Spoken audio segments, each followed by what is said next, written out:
gentlemen, welcome to Shristi Talks 3.0. I'm Pallabi Hazarika, a student of Electrical Engineering Department pre-final year, and it's my privilege to stand here as one of your hosts for this remarkable event.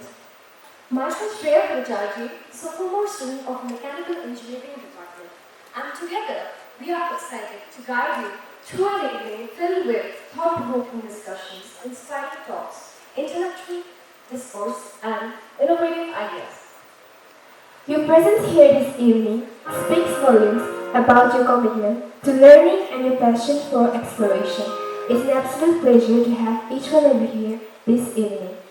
Talking about Shristi and its origin, Shristi is a Techno-Management festival by NERIST, which was first iterated in the year 2007 as a technical fest.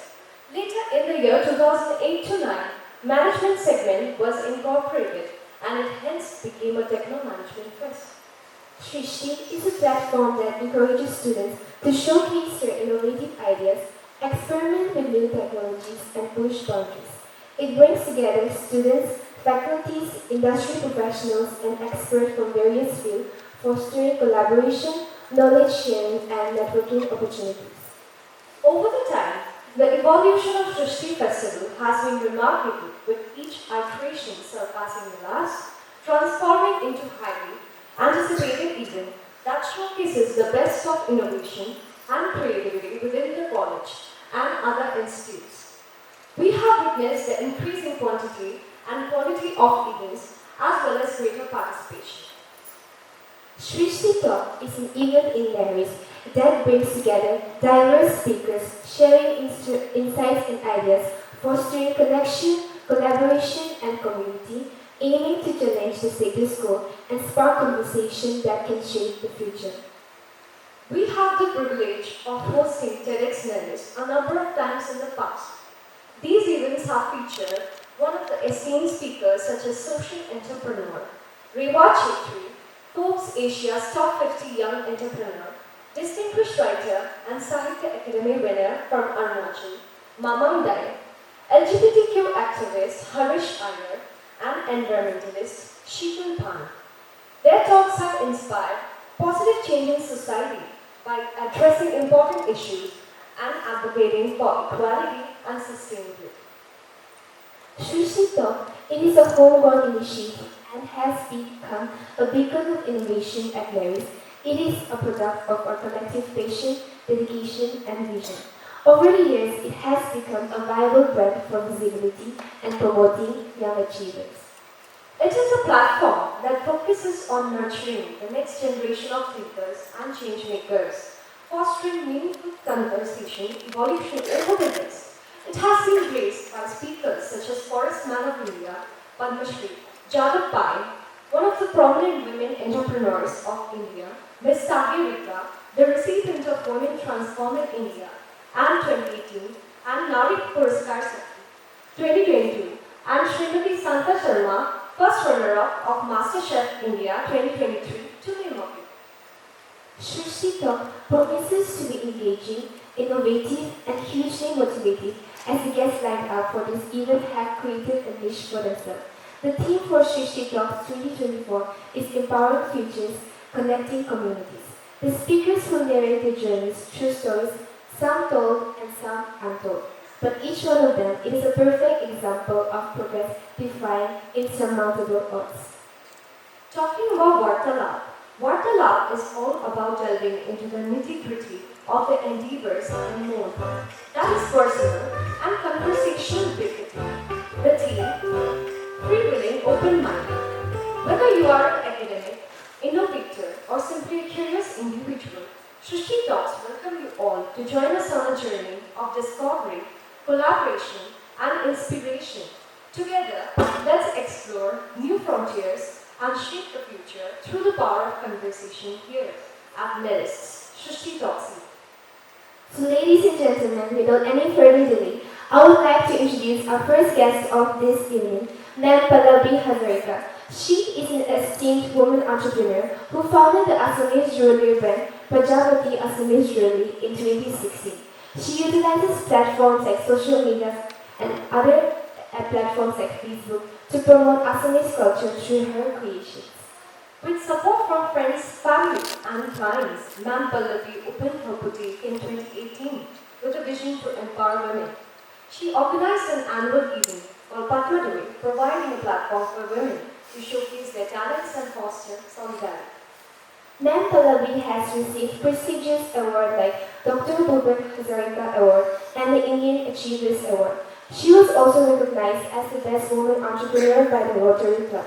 Recently, her brand collaborated on a project with conservationist Purnima Devi Burman to create jewelry inspired by the Hargala bird for conservation awareness. Ma'am's designs reflect her commitment to preserving the Hargala bird and promoting cultural pride, women's empowerment and social responsibility through her brand. So, please let us join in extending a warm welcome to our esteemed guest speaker, Ma'am Pallabi Hazarika on stage.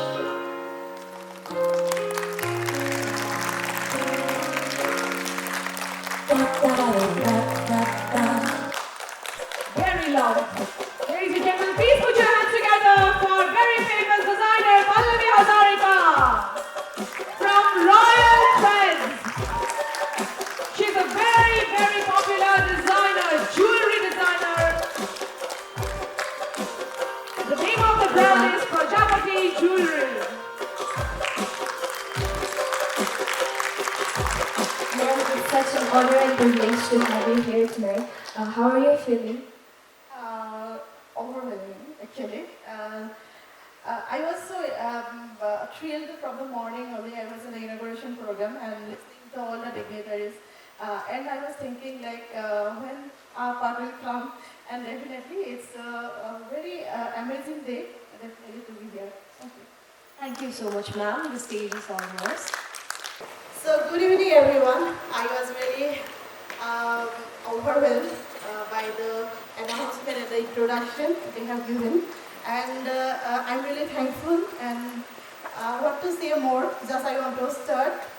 First of all, respected Honorable Council, the Vice Chancellor of Assam University, Professor Narendra Sir, Director of NERIST, Professor Madhusudan Mishra Sir, Coordinator of Shristi 2024, all the teachers, my fellow speakers, Tenzin and Ranju Dodum and Ranju Dodum Sir, all available here.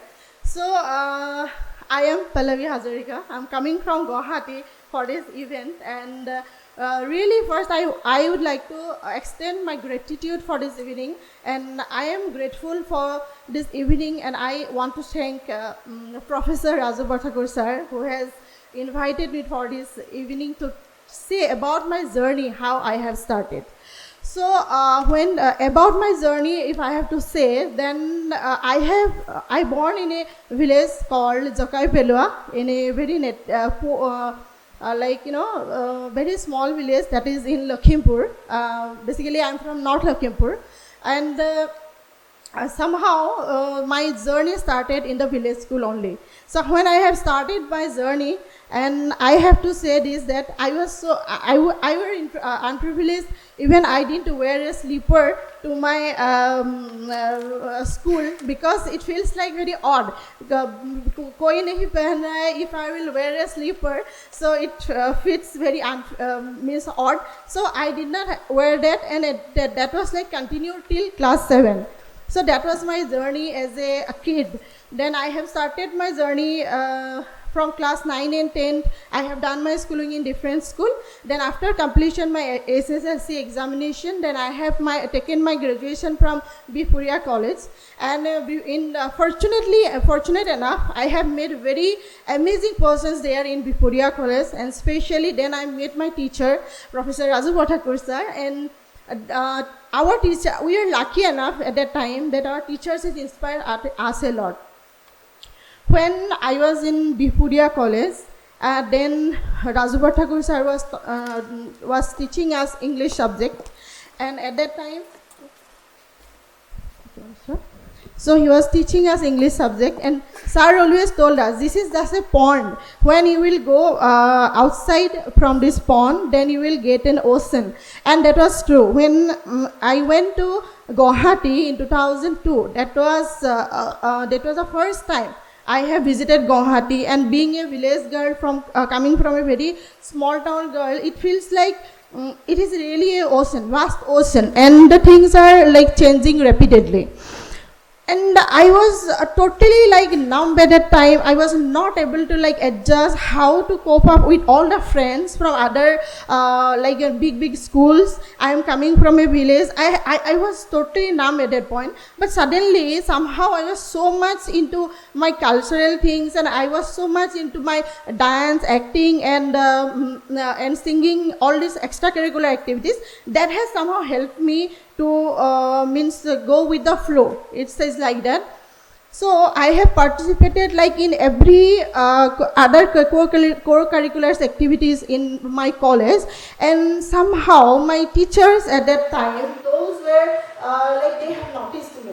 Means they have seen that this girl has some potential, and I was able to grab the love and attention of all my teachers at that time. So everything was, that time I felt that everything is working for me, and I gradually and slowly I was able to adapt it with the culture of Guwahati, and I was a student from Handy Girls College. I really feel proud of that, because Handy Girls College has given me that aura, that confidence in me that I can do something in my life. So I have graduated from Handy Girls College with English honors.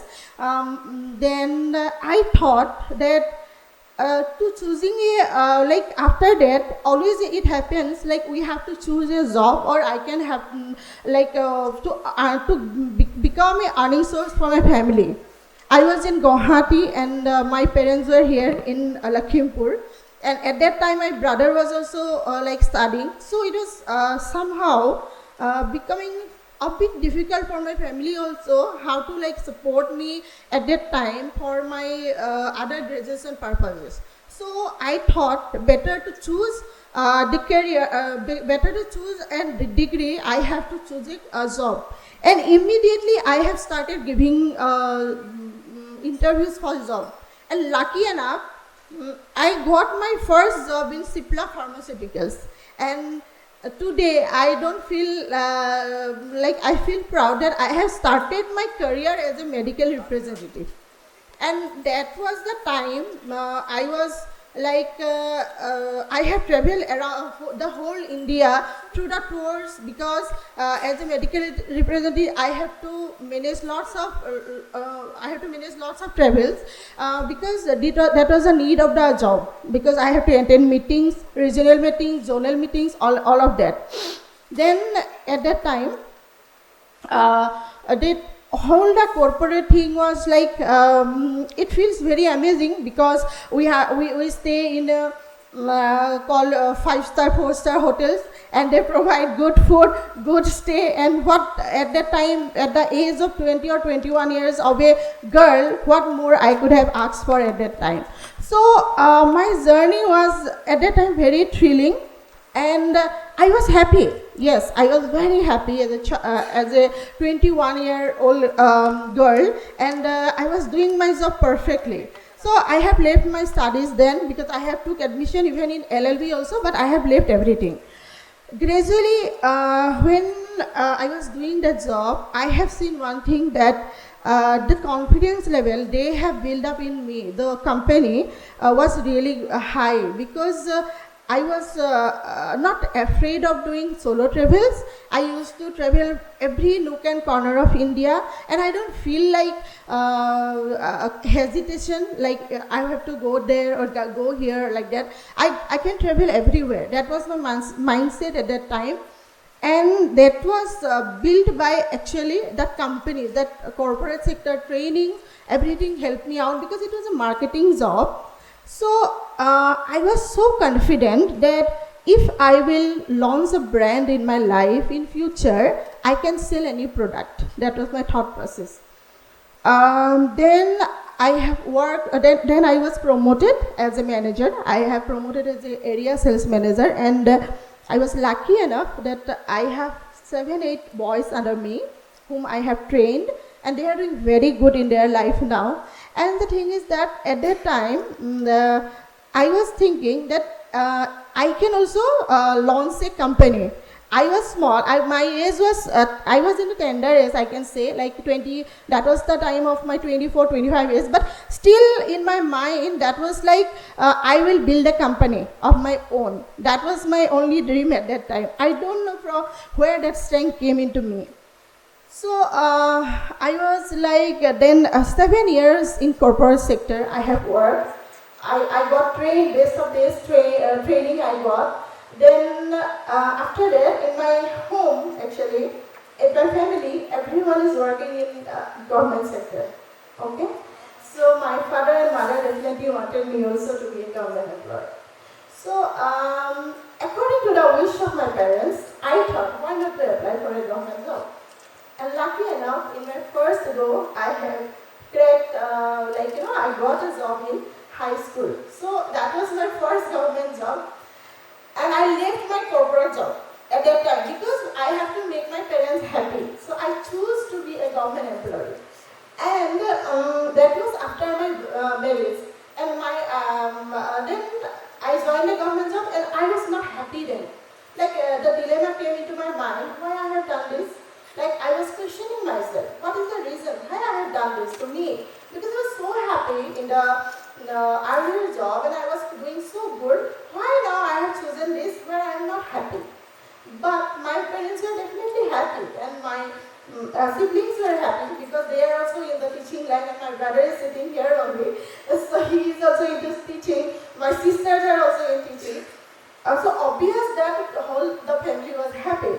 And the one person that was unhappy was me. So, in the meantime, I thought that I need something that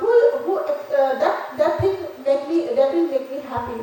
Then I have started the jewelry business. Now I will tell you how this Prajapati Assamese Jewellery has come into my life.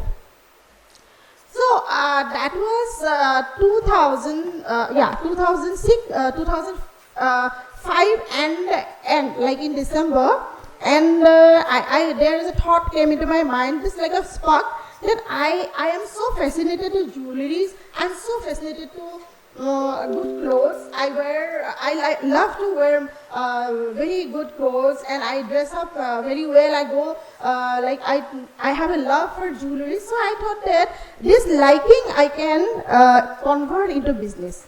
Then I have started from the end of 2005, and my brother, he has supported me, and my whole entire family supported me, and my brother has created a page in Facebook.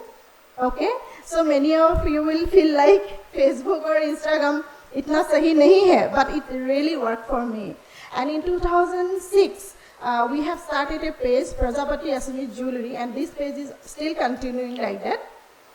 So I have started uploading my own jewelries then. It is very funny story. Actually, I did not have any designs at that time with me. So what I did, I had a bunch of jewelry with me, like 15 to 20 pieces of jewelry. That was of my own, not from I have done production or something like that.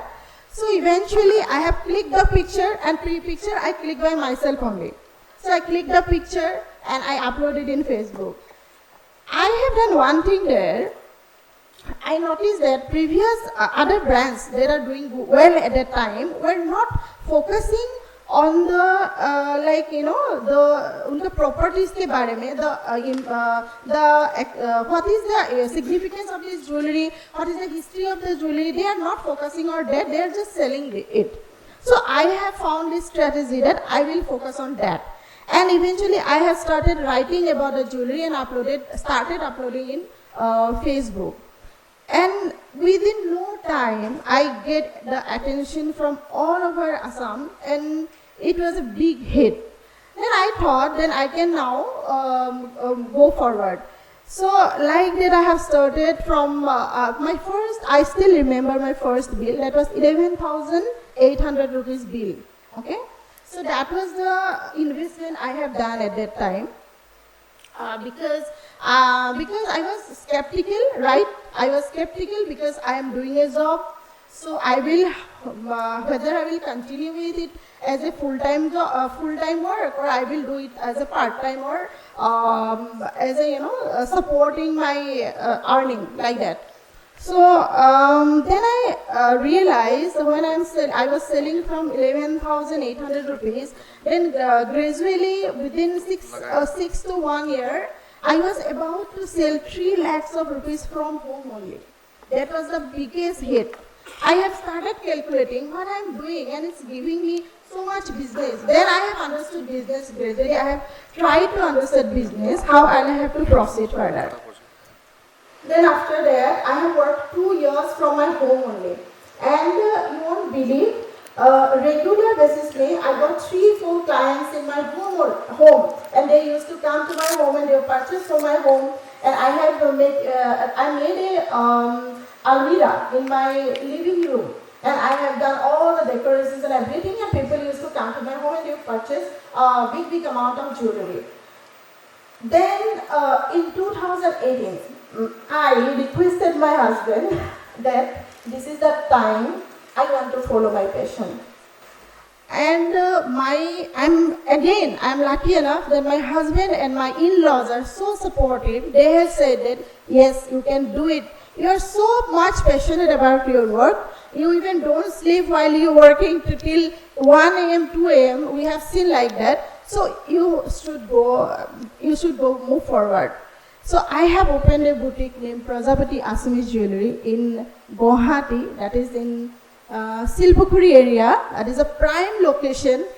And eventually, universe was like, giving best of best. And I got the best place, and that is in 𝐒𝐡𝐫𝐢𝐬𝐭𝐢 area in Guwahati, which is the hub of Assamese jewellery. So again, my brand, I have established that. And now the challenges came, like already 3-4 brands were doing really good. So how I will proceed? Everything I have done all the investment. Now the investment is huge, of course, because it's a boutique. It's not a home boutique. It's a proper kind of a boutique. It's a showroom. So the whole investment I was doing and everything. So the challenges now I am facing was there are big names in front of me. So what I will do at that time? Again, I have concentrated on Instagram. Facebook and Instagram is the, I don't feel bad to say that these two platform has created big hype into my life. And now in my Instagram account, it is almost 56.2 thousand followers in my profile. And I think for a brand, for a jewelry brand that is also from Assam, I believe that at least I have able to touch few people in Assam and also in India or abroad. So that was how I have implemented everything. And then I said my page was doing very good in Instagram. And I have seen that other brands now have focused that they are also promoting in Instagram and all. So then I realized that now they are copying me. This is my time. So I have never left any stone unturned, and I was doing all the hard work possible, and that is how I have built Prajapati Assamese Jewellery. And why I have chosen this, and the happiness I receive from Prajapati Assamese Jewellery is immense, really. And because I love this work so much, and it is my passion, it is the love for the jewelries, and I started creating new designs. And then a social responsibility came when Dr. Purnima Burman ma'am, she is a Green Oscar awardee, she came to me and she discussed that she wants to spread the awareness about the preservation of Hargila bird. And she asked me, Pallabi, will you be able to design a Hargila bird in Assamese jewellery form? So first my thing was like how I will do, because it's very difficult to mold a shape in a bird, a pattern and everything, but I have never said no to her. And I said, yes ma'am, I'll try, definitely I will try. Then the one milestone, one step forward, then what I did, I made the design, and she really, really loved the design. And that was the first design I got patent. Getting a patent for a design is real difficult, and that was my first design in my name, in the name of Prajapati Assamese Jewellery, that is patented. And from here, I thank Purnima ma'am that I got this opportunity. That was big for me. Then I got an opportunity to work with our first lady, our CM sir's wife. So she has given me one opportunity. I work with Muga thread. That is the thread of Assam, golden thread we can call it. We would call it basically. So there was no brand who was doing work with golden threads, experimenting this thread with jewelry. So Riniki ma'am was offering. Riniki ma'am has surveyed all the brands who was doing good in Assam. Then somehow again I got this sign from universe that I got selected, and there is a brand called Golden Threads of Assam. That is the brand of Riniki Bhuya ma'am, and I am the official designer for them, and that is another big hit in my life. So like that, I got opportunity, I have grabbed, but one thing was constant, that is my hard work. I do work every day. Then gradually I thought I have to expand more. So I thought actually to do a show in abroad, and again I got a chance to showcase all my designs in Bangkok. So that also, I think that video was playing before, and that video was from actually Bangkok, the Bangkok show. So likewise, people come to know about Prajapati Assamese Jewellery now. That is the whole story behind my brand, Prajapati Assamese Jewellery. And then I thought, in 2018, almost in 2018, then I was introduced to one lifestyle, that is consciousness. I thought of to being more conscious. Like I have introduced to a good tools and processes. If I say it is a spiritual tools, so that helped me to destroy my limitations. First, I was in a limitation, like if I will do Prajapati Assamese Jewellery, I will have to work for Prajapati Assamese Jewellery only. I cannot do other things, because if I will do other things, then my the importance of Prajapati Assamese Jewellery will be less, and this product will not do good. But then when I studied these spiritual things, then I understood that we people mostly abide by these limitations. We think that we can only do this when we can only do that. So my limitation was that, and then I have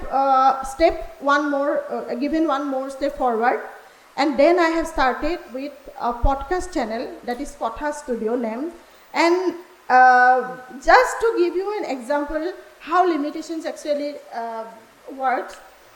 So first I was shooting for my first podcast episode, and again she is a very renowned face, 𝐒𝐡𝐫𝐢𝐬𝐭𝐢 𝐓𝐚𝐥𝐤𝐬 is a celebrity in Assam. So I asked her, I actually approached her, but this is the thing that I'm going to shoot for a podcast. Will you come? Because I have 0 subscribers at that time.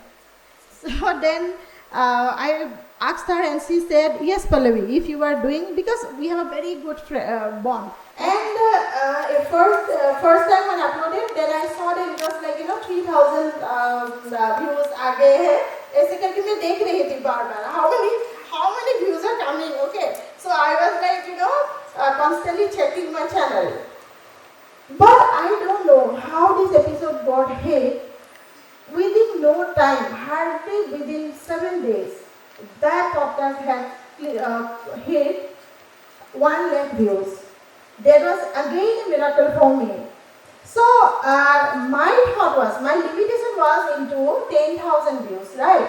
But what God has planned, the universal plan for me was way beyond. We do not see what we can do beyond. So that is the time I thought, no, I have to follow my passion. I will work on it, and now what her studio is doing really, really good. And I have now I have started doing things in a proper way. Because this month in April I will not be available in Guwahati, so I have already shoot in the first week all the episode I have given, because my show will be going in on alternate days like that. Then again for the boutique, I have designed all the jewelry because this is the time of Bihu, and that also I have prepared everything well. So planning and the passion I am following, and I am here, and from here I will go again to another place. Like when I able to manage everything in a very neat way, and then everything came from the liking for the work that I do. And I really love my work, and I always say that whenever you are choosing your passion, there is only one thing, that is freedom. Freedom, like आप खुद का जो आपको जो अच्छा लगता है वही आप करोगे, and it's such a beautiful thing. At the same time, you are earning also. And another thing I want to say, we don't have to judge ourselves. That is one of the most unkind thing we do to ourselves. That is judgment. I have stopped judging other people. I stopped judging myself also. Earlier, if I would have gone this opportunity, I may have cancelled, because I have, my mother tongue is Assamese, and I am not that confident in English definitely. Although I am a graduate in English, but still I have a phobia like how I am speaking English and all that. But now I am not judgmental about myself. क्या होगा? ज़्यादा से ज़्यादा कोई बोल देगा कि आप नहीं बोल पा रहे हो अच्छे से, वही ना, ठीक है, I will learn. Every day is a learning for me. And today morning I made iron concert, and I said, sir, this is my first time maybe I am speaking in this way as a speaker for a long time. I don't know how it will go, because see, I am from an Assamese medium background, my mother tongue is Assamese, so everything is थोड़ा तो झिझक हो रही थी. Sir said, you are deserving, that's why you are here. And this one sentence really touched my heart. And I said to my brother that yes, I can do everything, because हम लोग वही सोच के रह जाते हैं, लोग क्या कहेंगे, लोग तो कहेंगे, तो हमको क्या करना है, हमको अपना ही काम करते जाना है. And मैं हमेशा वही सोच के अभी करती हूँ कि I will not judge myself कि मैं ऐसी हूँ वैसी हूँ. No, and I also request all the students who are here, don't judge yourself, because that is the most unkind thing we can do for ourselves. Because हमको खुद को ही पता नहीं होता है कि हमारे अंदर कितना capabilities है. We don't know our capabilities. We only focus on the limitations. कि मेरा ये passion है, but अगर मैं ये करूँगा तो मैं अगर एक job नहीं मिलेगा तो मेरा क्या होगा? All these things we used to think. But it's not like that. When you follow your passion, you will get everything. The happiness, the freedom, the time, and eventually you will grow more. Why? Because you are happy. Ultimately, people want to be happy. It doesn't matter, कितना अच्छा मैं बोल पाती हूँ, कहाँ से मैं belong करती हूँ. Because this is a live example. I feel if a girl who even did wear slipper to her school. Yes, that is true. People won't believe me that when I am telling my story, but this is true. तो एक ऐसी लड़की अगर जाके आज if I can attend international conferences, if I can attend conferences outside Assam, और यहाँ पे आके इतने बड़े-बड़े हस्तियों के सामने अगर मैं बोल पा रही हूँ कुछ भी, so I think this is an achievement. And ये हो रहा है only because I am following my passion. And I know every day, every time I am learning something from the people. And मैं खुश रहती हूँ उस moment पे, because एक है कि this happiness, ये जो passion में follow करके मुझे मिला है, वो खुशी है, और at the same time यहाँ से I am earning also at the same time, because definitely money is important. Because money is the energy, so चाहिए. ऐसा नहीं है हम लोग नहीं होगा सिर्फ passion. If we will only follow our passion, and if you are not getting money from that also not, I am not supporting. But you have to choose that you have to see what is your capability within you. आप कौन सा आपका capability explore कर पाते हो, उसको अपना livelihood में उसको convert कर पाते हो. And what to say more? Like now now I can't say like I'm doing so good in life, but yes, जो भी मैं कर रही हूँ वो मेरे लिए अच्छा है, खुश हूँ अभी. जैसे कि मैं भी ज्वेलरी का कर रही हूँ. Then I have started eventually a garment brand that is also muga threads का. हम लोग मैं जो भी पहन रही हूँ that is मेखला चादर, the traditional wear of Assam. That also I am doing. At the same time I'm running in podcast. And recently I have developed like I'm empowering people. And I started empowering and mentoring people from last 6-7 months. And some of my students and some of my participants जो मेरे seminar में participate करते हैं, I don't know what I have done to them or कुछ magic ही हो गया होगा. जो इंसान मतलब the person who was not able to earn 5,000 rupees in a month, that person is now earning 50,000 to 60,000 rupees per month. This is my achievement because I know that how I am helping them to earn this money in their life for their livelihood. Mostly they are women, and I love to work for women empowerment.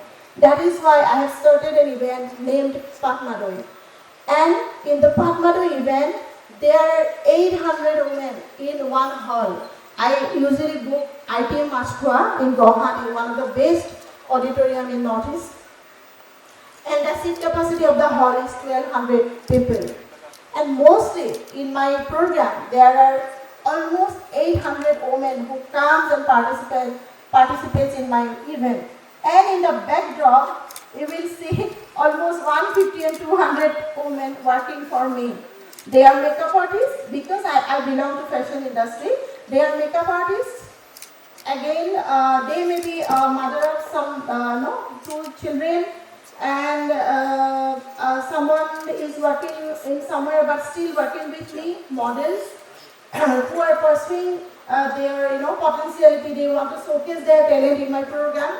So I have created Patmadoi, and again Patmadoi is one of the best events happening in Assam now. I can proudly say that. So that is how I want to work for the women empowerment. I want to guide them, and I was very happy to know that आज से 3-4 दिन पहले I got a call from one of the lady. She was मेरी podcast studio, मेरा जो podcast channel है उसमें आई थी. And she earned in a month 2 lakhs rupees. That was the biggest success in my life. After coming to my podcast, she is able to now earn 2 lakhs rupees per month. So why I am telling all this? Because when you follow your passion, when you go with your passion, there is no boundary, there is limitless. You can create anything. And the name Shristi implies to create. Creation of God, creation of the universe. And likewise, I think that every person, we have to create something in our life. And I believe we have to choose the thing that actually what makes us happy. Not in the pressure of मेरे घर वाले ऐसे बोल देंगे, मेरे friends ऐसे सोचेंगे.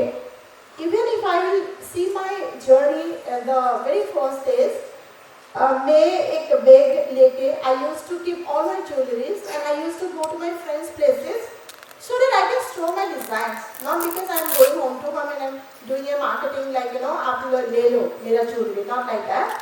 I want to show my jewelries because I was very excited at that time. I have designed so much of jewelry. Whom to show? Because I don't have showroom at that time.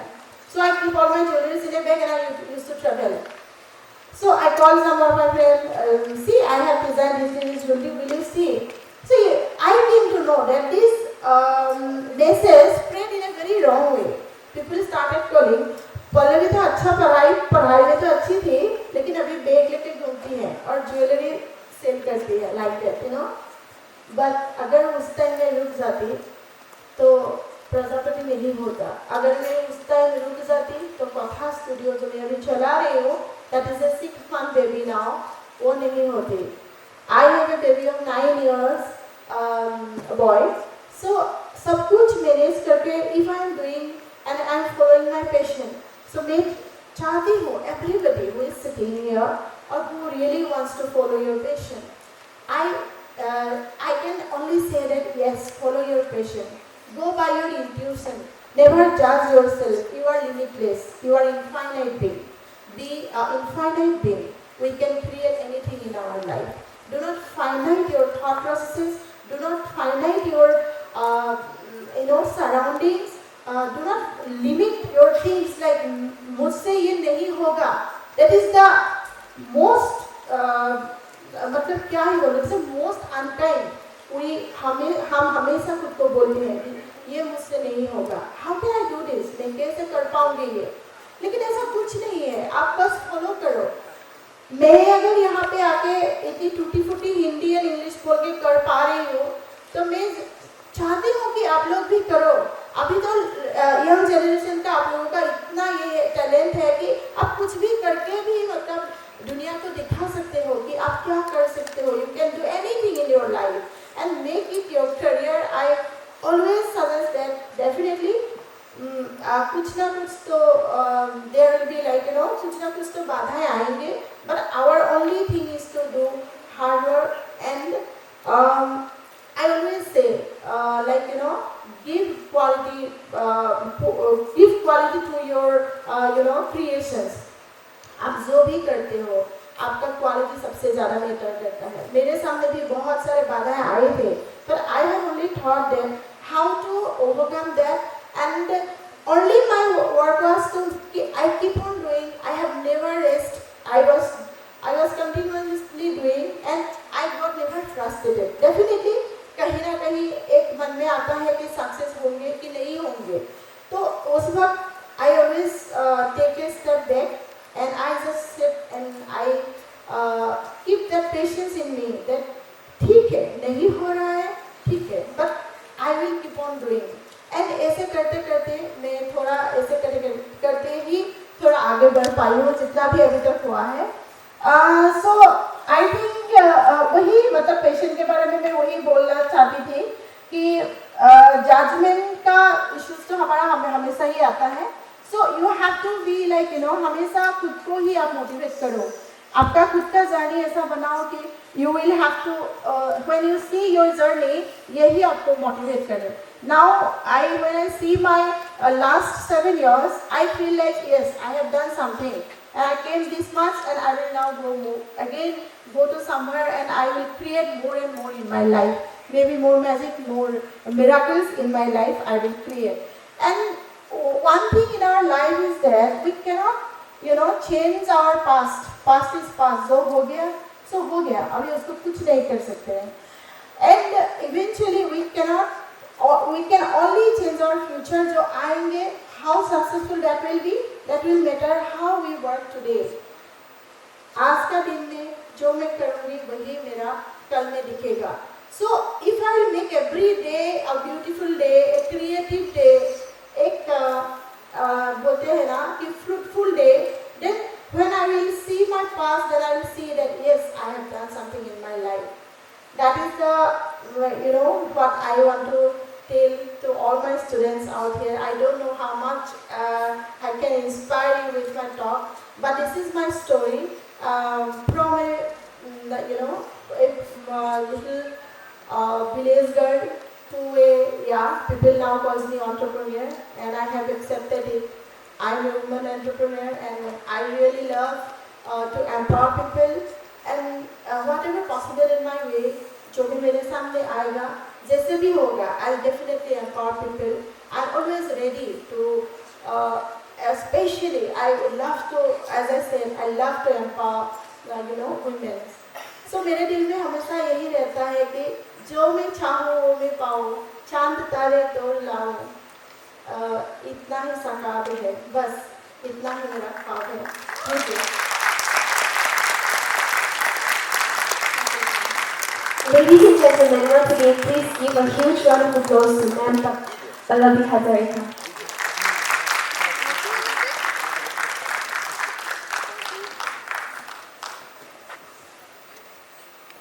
Now I request Professor Arjun Pant, Vice Chancellor of Assam University, to please grace the stage and hand over Ma'am Pallabi the Arunachal artifacts designed by Ranju Dodum associations, a comfy bag, and a Lompa muffler as a small token of love from Arunachal.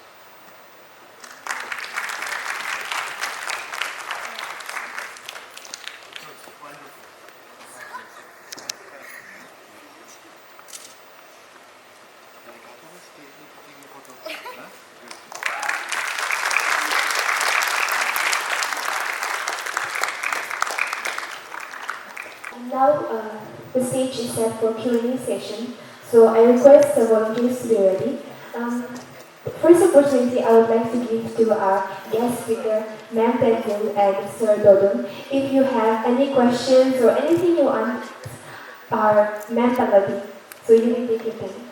Yeah. Hi, Pallabi ma'am. Yes. It's me again. So, you said something about patents. Yeah. Yeah. Like how do we go about it? Because this is one of the questions we, as designers and entrepreneurs, we have been debating and discussing a lot without very any concrete answers. Because traditional items we normally kya bolte hain ki you cannot patent it because it's already been in existence. Like you know. Your question is for patent. Yes. Yes. Okay. So there is a process. You have to hire one lawyer for that. There are some lawyers जो मतलब patent का ही काम करते हैं. So whenever you are creating a new product, that should not be an existing product or existing design. As I said, I have patented Hargila design, right? So Hargila was the first creation from us only. Or उसको whenever we are giving the design to the lawyer, they will apply for the design whether it is previously किसी ने create किया है या नहीं किया है. So then they will search for it. If that design is not created by anyone, then you can apply for the patent. So that is the process. Okay, I'm sorry, but this Hargila that you've been mentioning, what exactly it is? It is a bird. It is a bird. Okay, but then that bird, okay, so that design was never made before. For traditional designs, you cannot do patent. Like, in our Assamese jewellery, there are some jewellery called Junbiri, okay, that is crescent shape design is there. Then we call Japi, that farmers have, okay.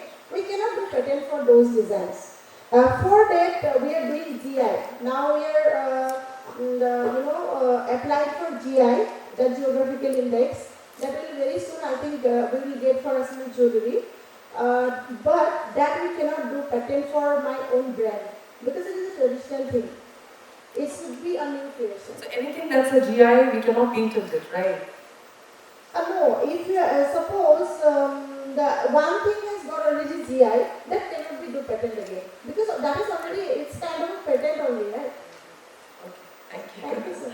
Thank you, ma'am, for the question. Sir Dodum, do you have any questions? Hello, ma'am. Yes. Very inspiring, your story. Thank you.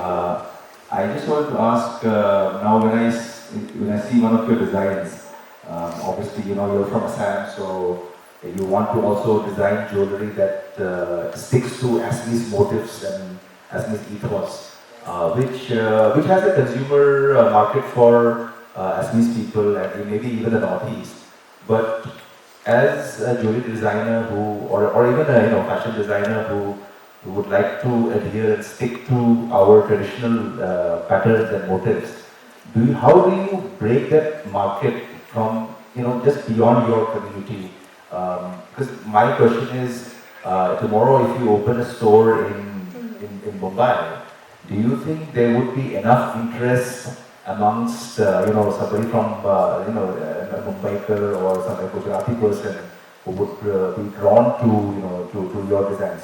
Because हम लोगों का क्या होता है कि we get emotional also with our design, कि मतलब हमारा design को modern twist में किया है तो चलो let's buy it. But that same emotion, somebody from Europe or somebody from the mainland may not have. So how would you break that market?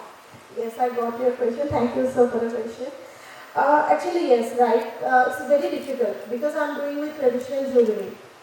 So the emotion of Assamese people, you know, तो Assamese लोगों का होता है कि हम लोगों का jewelry है, हम लोग खरीद लेंगे. See, Assamese jewelry is not resellable. Okay, we cannot sell it in any other shop.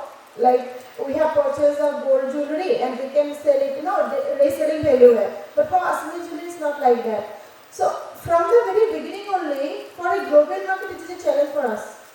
Because from a person who is, you know, seeing my profile is seen by everybody because it is in Instagram, right? So it is a global base.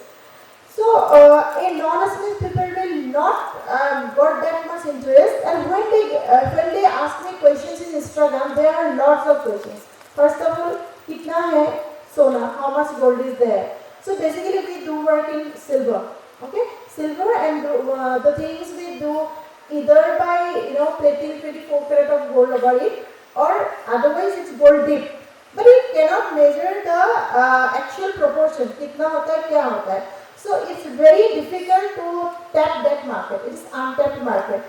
Only the Assamese people who are residing outside India, they are taking our jewelries, and that is one thing, you know, we are blessed that the persons living there also very much interested. Recently, I don't know whether you know it or not, Diplina Dekasi is one of the very famous singer in Assam. Then another singer is Shristi Jewellery. Okay, this both singers going to London to perform. One already performed and she came back, and another one, this Shristi Jewellery program is on 13th of April. Okay. They are taking the jewelry from me. So it is a collaboration. It is not they are buying from me. Okay.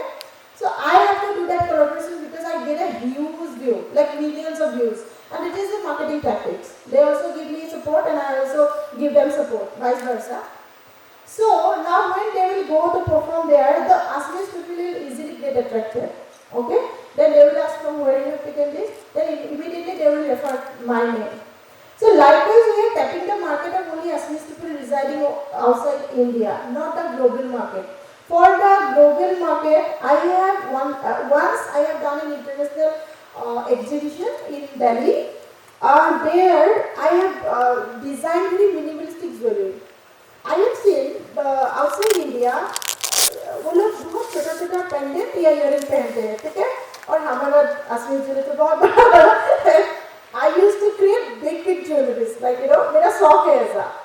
मैं खुद भी थोड़ा heavy हूँ ना, तो मैं jewelries भी heavy में बनाती हूँ. So it's my liking.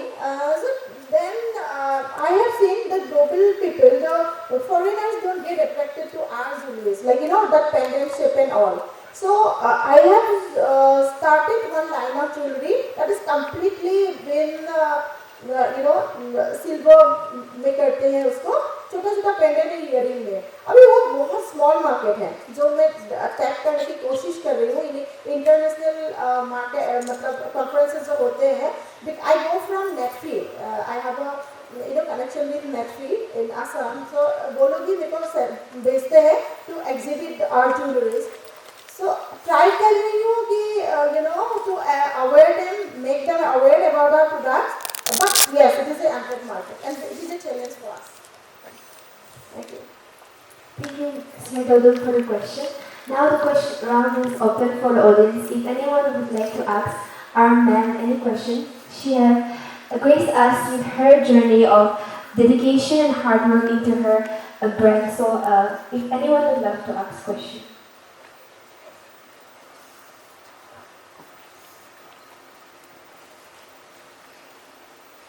First of all, good evening, ma'am.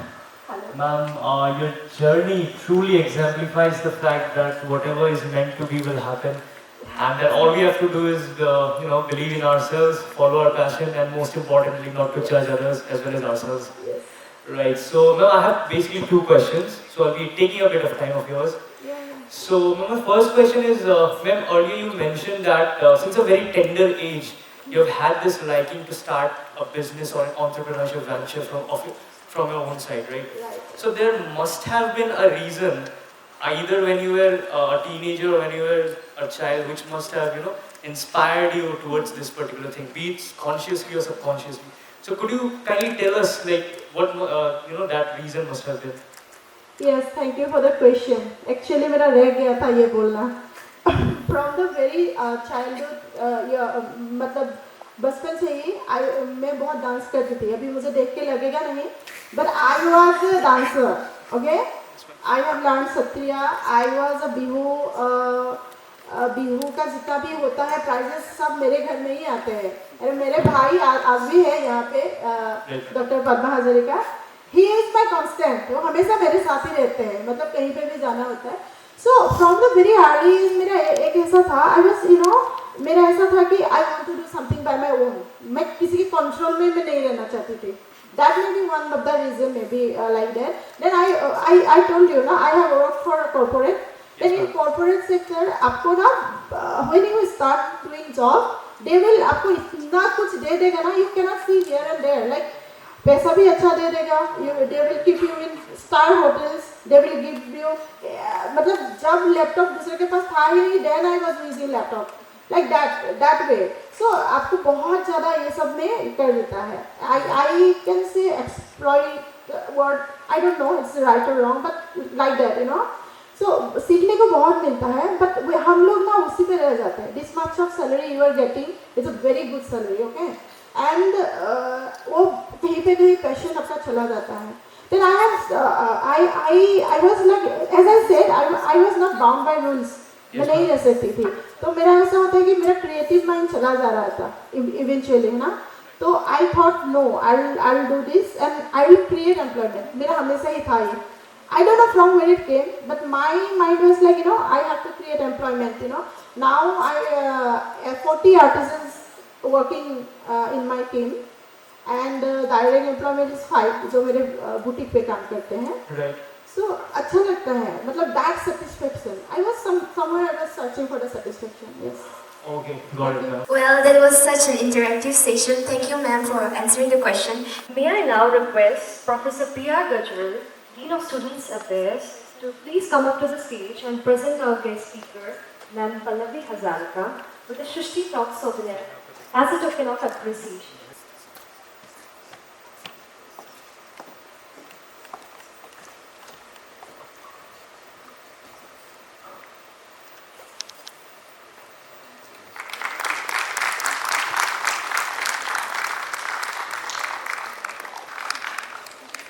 Thank you, ma'am, for gracing your presence here tonight. We wish you good luck for your future endeavors. His work has been featured in prestigious publications such as The Hindu, Frontline, and Down to Earth. As a Pulitzer Center grantee, he has been recognized for his reporting on indigenous religions in Arunachal Pradesh. Mr. Dodum, hailing from the Nishi indigenous tribe, carries with him the rich heritage culture, and he has been honored with the 𝐒𝐡𝐫𝐢𝐬𝐿 Award for print media. A gifted storyteller with his works of fiction and poetry in publications like New Asian Writing, Weavers, Word Weavers, and other esteemed publications. So now, we welcome our speaker, Sir Ranju Dodum, to please come up on stage.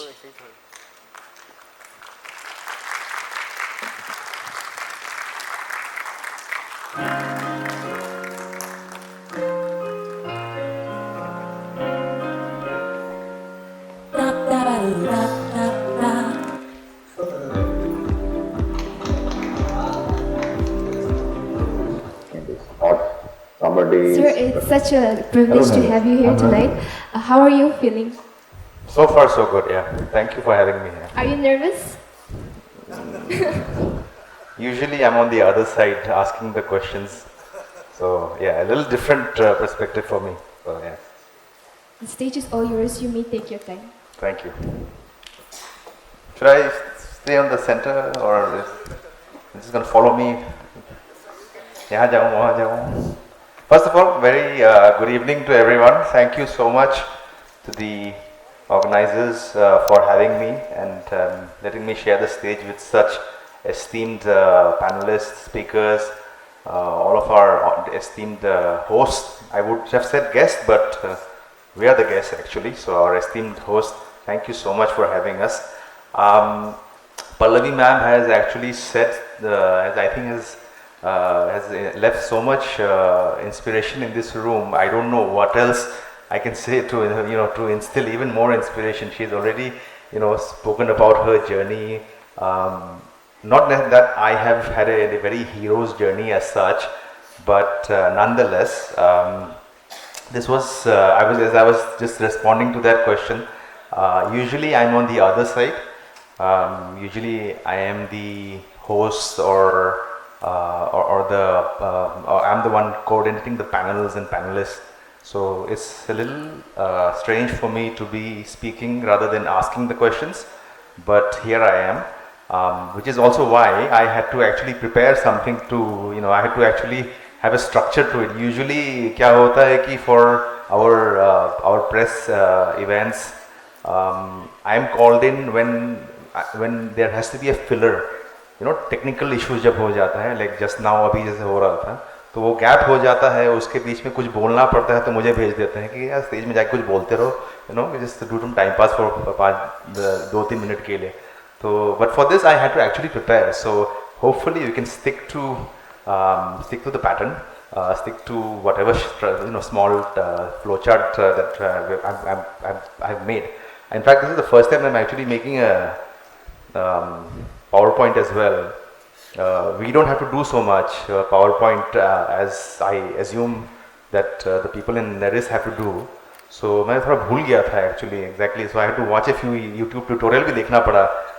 यार PPT कैसे करता था? अच्छा इसको यहाँ डालना, इसको वहाँ डालना. अच्छा. It took me a little time. So it's not perfect, but anyways. So behind me it says voyages. But like I said, it's not like I've had a very great hero's journey, he's faced some adversity and then overcame that adversity. But I've been on different journeys, and those different journeys have landed me, have brought me to where I am right now. And I hope I can, take you on through those different journeys and, leave everyone with a sense of hope, if not inspiration, if not inspired, but at least with some hope for a better tomorrow for you, for me, for all of us. So I should begin that I'm assuming that unlike a lot of you here, I was never an ace student in school, whether it be academically or sports or extracurricular activities. I was average. I was some 70 plus, some 60, some 30 से 80 marks मिल जाता था कुछ subjects में. PE was good. PE we scored 90. That helped bring up my average in class 10. But I was never a very academically gifted student. Yeah, this is like head boy material. I was a hostel prefect or hostel captain, but that was because some of the juniors, they were scared of me.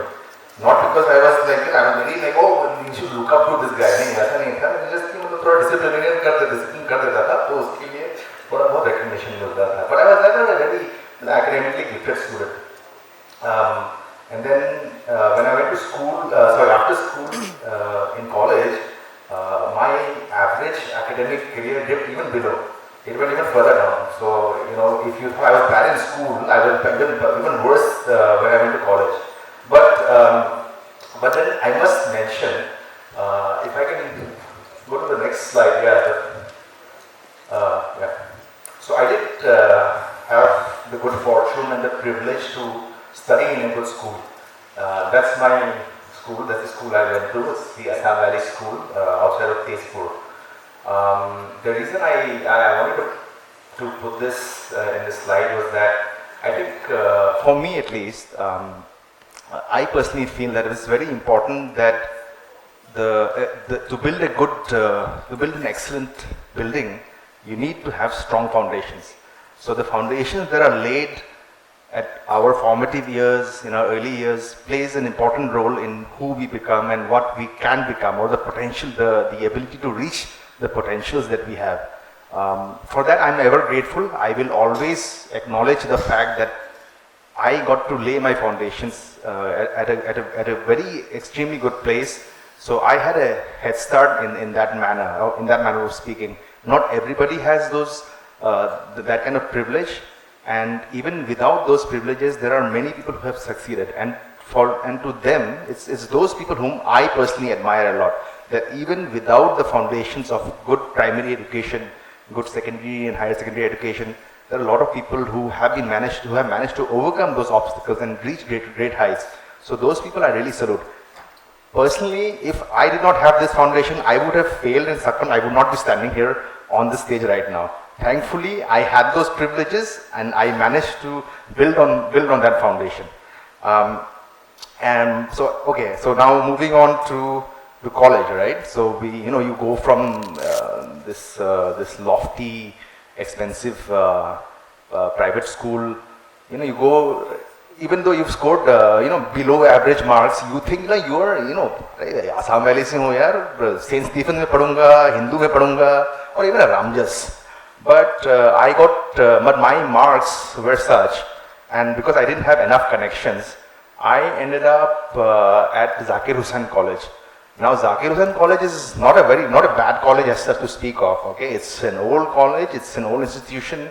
It has produced stalwarts, but it's not quite what I had envisioned for myself. When I was sitting sitting was never a pleasure. Standing, taking the bus, 902 bus from Autumn Lines to Central Delhi, near Ramlila Maidan. That was not in sweaty Delhi, hot summer. That was not my dream. I was never expecting that this is where I'll be going to college. But unfortunately, but life would have it, that's where I landed up. I landed up being at Zakir Hussain. And like I said, my marks were never good enough, so which meant that I couldn't even pursue an honors degree. We had to settle for a BA Pass degree. I don't know if the Delhi University still gives this. Basically, it's a foundational degree where you cannot specialize in any subject. So by the end of your graduation, your college years, you will walk out of the college and have no honors. Some people in life still don't have any honor, but this is the degree that we're talking about. We're not talking about the life ka honor. Now, anyways, now you would think that that college years, this is where my foundational years for the next phase of my life would be built on the hallowed halls of Zakir Hussain College. But unfortunately, that was not the case. This is back in 2000, 2004, 2005. Around that time, when fresh graduates, college graduates, or even undergrad students were trending in jobs in the call center sector in Gurgaon and Noida, where a lot of us took up employment. So like I said, this is the early years, and if you were from the Northeast, there was this misconception amongst the people hiring us and amongst us also that we speak English. This job is made for us. We're a shoo-in for these jobs. Unfortunately, that is not the case. You only realize that while your knowledge of the English language and the grammar may be there, the way you converse is not necessarily suited for somebody who's hundreds and thousands of miles away, whose native language is English. For an English or an American person, for a British or American or an Australian person, understanding our natural born accent is quite difficult. Because what we think, my grammar is in place, I've watched all these American movies, I'm sure I can, I'm a perfect fit for this job. But you need to also understand there are cultural references, you need to develop a neutral accent. We all are born with something called, not born with it, but we all end up, when we are speaking in a different language, we all have something in call center parlance is called mother tongue influence. Metoh ma'am will be quite familiar with this as well, because we were all in Delhi at the same time, and I think you also spent a few rounds of the call center sector, the Gurgaon converges and IBM, we all did that at that point of time, because we thought that time it was such a freeing experience. You were there, you were earning, you're young, you're in your 20s, you're free from responsibilities, because back home also people are thinking like, kahin kaam kar raha hai, like he's living his own life, he's not asking money from home, so let him be. there's no pressures at that point of time. And I'm the youngest in the family, so you know, the ghar ko dekhna hai, all that pressure was anyways, you know, it was anyways not there for me. So you know, I was there, I was enjoying my time. But being in the call center industry, it did help me, what should I say, refine my communication skills. Soft skills definitely improved, because on an average, you know, you're dealing with customers, talking to them about sometimes about credit cards, sometimes about their travel plans. So you have to speak about a range of topics. Some customers are angry from the get-go. Some customers are nice and polite. They get angry as the call moves ahead. So you know, so you have to kind of develop a more interpersonal soft skill when you're, and it's especially more difficult when you are not talking to that person face to face. When you are face to face with somebody, you know, it's still more easier to convince somebody to calm down, or to tell them that, you know, everything will be all right. Over the phone, it's a much more difficult task. So I would say that during these years, this went on for 7 years, by the way. I worked in the call center for 7 years. If you go to the next slide. Next slide.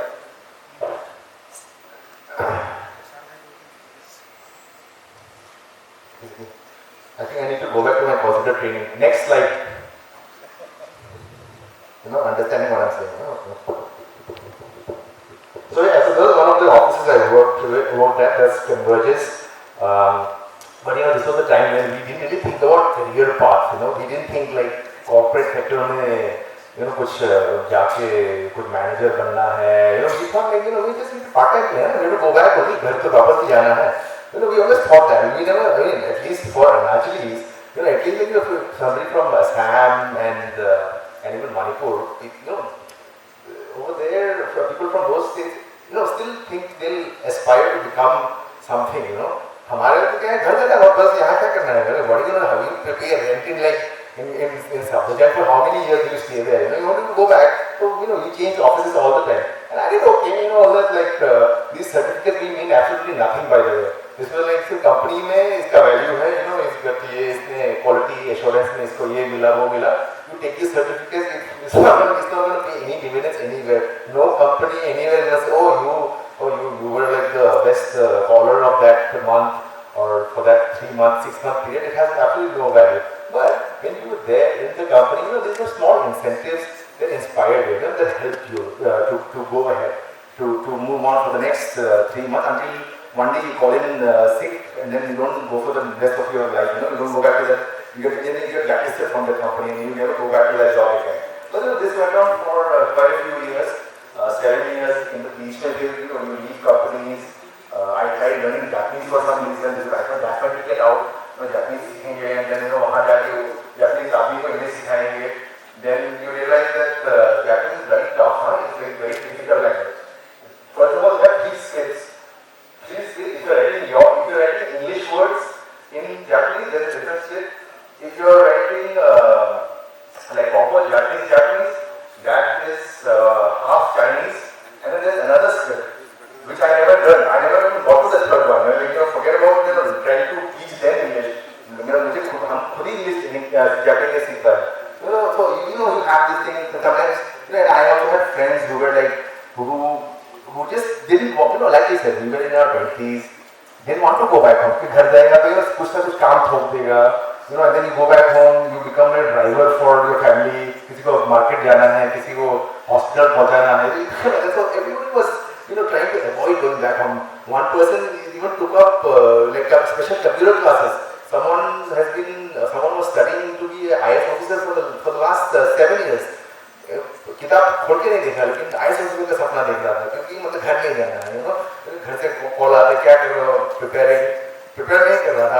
We know what he was doing, we know what they were doing, you know, nobody was preparing. But you know, this is the thing, you know, when you are young, these things happen. Now, of course, I see students, I see people in their 20s, and I'm quite inspired actually by the younger lot today. You guys all seem to have a lot more drive and passion, and your priorities more in the right place. You know, you have a set goal that I have to achieve this by the time this happens.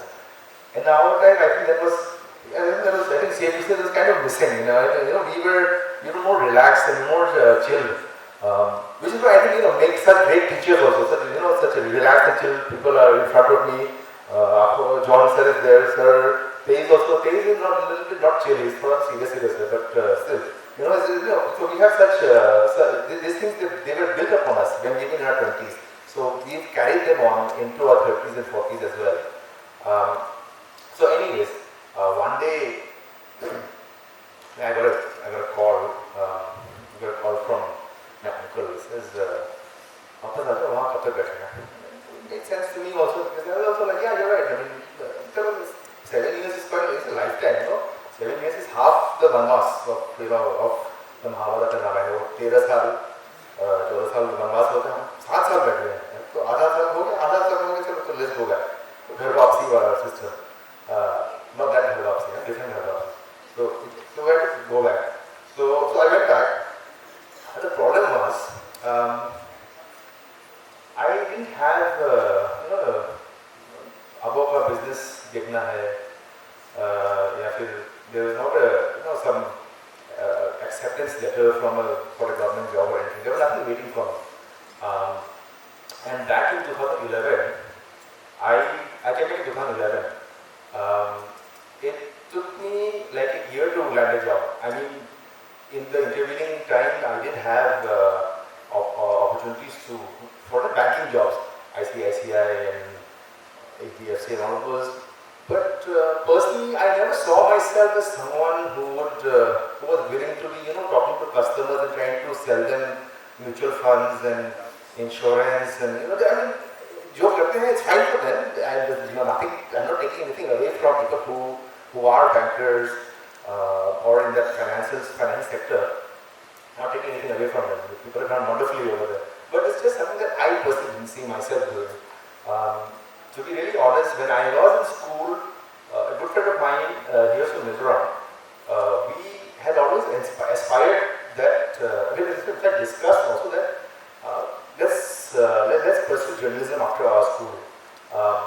I could not, for certain circumstances and factors in our personal life at that point of time, could not pursue a career in that path. But my friend did, and he went on to become a correspondent. He went to a very good school in Chennai. Then he became correspondent for Indian Express in Gujarat. Imagine a Mizo guy studying in Chennai, becoming a correspondent for Indian Express in Gujarat. Can't speak a lick of Hindi, and he's there in Gujarat. And so I did ask him one day, what did you do? How did you even write this wonderful story? He said he had to carry a translator around with him all the time. मतलब गुजराती तो छोड़ दो, उसको हिंदी भी नहीं आता था. But see, that's what when you are driven, when you are passionate about something, you can do the impossible. And for a Mizo guy writing a story about the run of Kutch is an impossible task, but he used to do it anyways. So always get inspired. There's inspiration all over you, even amongst our friends. So anyway, so I came back. I had absolutely no idea. I mean, the way my uncle called me, I thought, he would just give me a chest full of money and say, business shuru kar do. But nothing of that sort. So it went on for a year, one whole year, and you must realize, this is back in 2011. Now in Itanagar, and even Nirjuli in fact, there is so much to do, so much to see. There's so much thriving commercial places all over. So anyways, I was saying, when I came back in Itanagar 2011, there was absolutely nothing to do. I mean, there was hardly because kitna ganga leg jayega, kitna ita food dekhega, and Mompa kitna dekhega. Even if you're a Buddhist, you get tired of going to Mompa also, right? How much will you do the same thing? So this 1 year, it was like, I would say it was the most unproductive time of my life, the 2011, 2012. Earlier, I used to think that my 7 years in Delhi were a waste. But actually, now that I look back, it wasn't actually. Now that I think those 7 years in Delhi were a learning experience. You get to meet a lot of different kind of people in a big city like Delhi. You deal with different kind of people on a daily basis. All those years in the call center, living like a night owl. Those things, I think, they did help shape my personality to a great extent. So now I don't look back at those years that that I used to I did have some regrets that maybe I should have finished my graduation a long time back because it did take me a long time because once I started working in Delhi, academics took a backseat. And for your graduation and post graduation, you get 5 years. So I took full advantage of those 5 years. मुझे 5 साल मिलते हैं DU में compete करने के लिए मैं 5 साल पूरा लूँगा. तो 3 साल में कम्पीट नहीं किया, 5 साल ना 6 साल कुछ लगा. बीच में तो ब्रेक भी हो गया था. I did not even study for 2 years. I feel funny saying this in an educational institute when I'm talking about the fact that it took me 7 years to graduate. That's a different kind of inspiration. And that's the funny thing is, finally when I got my graduation, it was in 2011. I finished school in 2004, and then recently I got my master's from RGU last year. So 1 degree every decade, that's my motto. So PhD next decade. So anyways, I came back. Now the thing is, like I said, I had always aspired to be a journalist when way back in school. That flame went down over the years, but it still burnt. So, and if I do say so myself, I always thought of myself as a pretty decent writer. Not a great writer, but again, going back to Delhi, because we had access to such great newspapers from all over the country, I used to read up a lot. I used to do a lot of reading. And when you read good writing, you begin to appreciate that good writing, and you try to evaluate and not copy, but you learn what kind of writing works for what kind of pieces you want to write. If it's a serious piece, if it's a humorous piece, if it's an opinion piece, there's a certain kind of language that needs to be followed. So luckily, I had that opportunity and experience to go through these papers when I was in Delhi. So again, 7 years in Delhi, you would think it's a waste of time. But now I look back, I think those were all learning experiences, those were all learning years. So anyways, so when I came back, there were a lot of peculiar things I found. Because I was, from class 7, I effectively did not grow up in Arunachal. I used to only come back for the holidays during school years. And then in Delhi, I was 7 years, I think I came back twice. So when I came back, I found a few things very peculiar when I came to Itanagar. One of them was that when you would go to the shops in Itanagar and you would buy something, ये 5 रुपया 10 रुपये का चिल्लर वो खुचरा नहीं मिलता था. That's very strange. Like they would give me chewing gum or chocolate or something. I'm like, I don't want chewing gum. Like, are you telling me my breath smells or I don't want chocolate? I'm not a kid. Why give me chocolate? I mean, chocolate मैं खुद खरीद लूँगा. 5 रुपये का 10 रुपये chocolate नहीं चाहिए मुझे. So I found it very strange. Very peculiar. So, so I thought I should write about this. But where do I write? No, I don't have access to a newspaper. I don't have any journalist friends.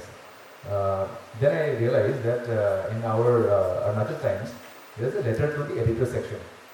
Now, letters to the editor, they are actually meant for readers to write about their grievances. Sorry, not about the grievances actually. They're supposed to actually write to the editor about newspaper articles that have been published in that newspaper, saying that in this article you wrote this thing, this is factually wrong, or this is my opinion on that piece. लेकिन हमारे यहाँ क्या होता है अरुणाचल में, because it's a very peculiar place, कि यहाँ पे it's become a grievance cell. Letter to the editor में मतलब हमको नौकरी नहीं मिल रहा है because यहाँ ये होता है वो होता है. It has nothing to do with any story that has appeared in the newspaper. It has become a grievance cell. So I thought, what, that's a good enough platform for me to write. So I wrote what I thought was a satirical, humorous piece. And some people did seem to have read it, thankfully. Thankfully, one of those people who read it was hiring for a new newspaper. That's opened a few months back, and they were looking for somebody to lead their paper. So I said, listen, I have no experience, so I can't lead, I can't be an editor. I can contribute. I can contribute. I can start writing for you guys. So that was a happy coincidence, and I was on my path. I was so to speak, to on my next yeah. So I'm in my next journey. I think the next slide.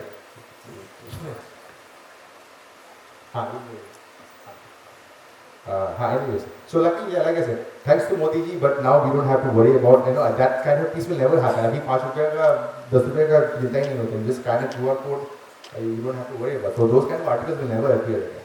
But anyways, so like I said, I wrote about that. I got the opportunity to work for this newspaper.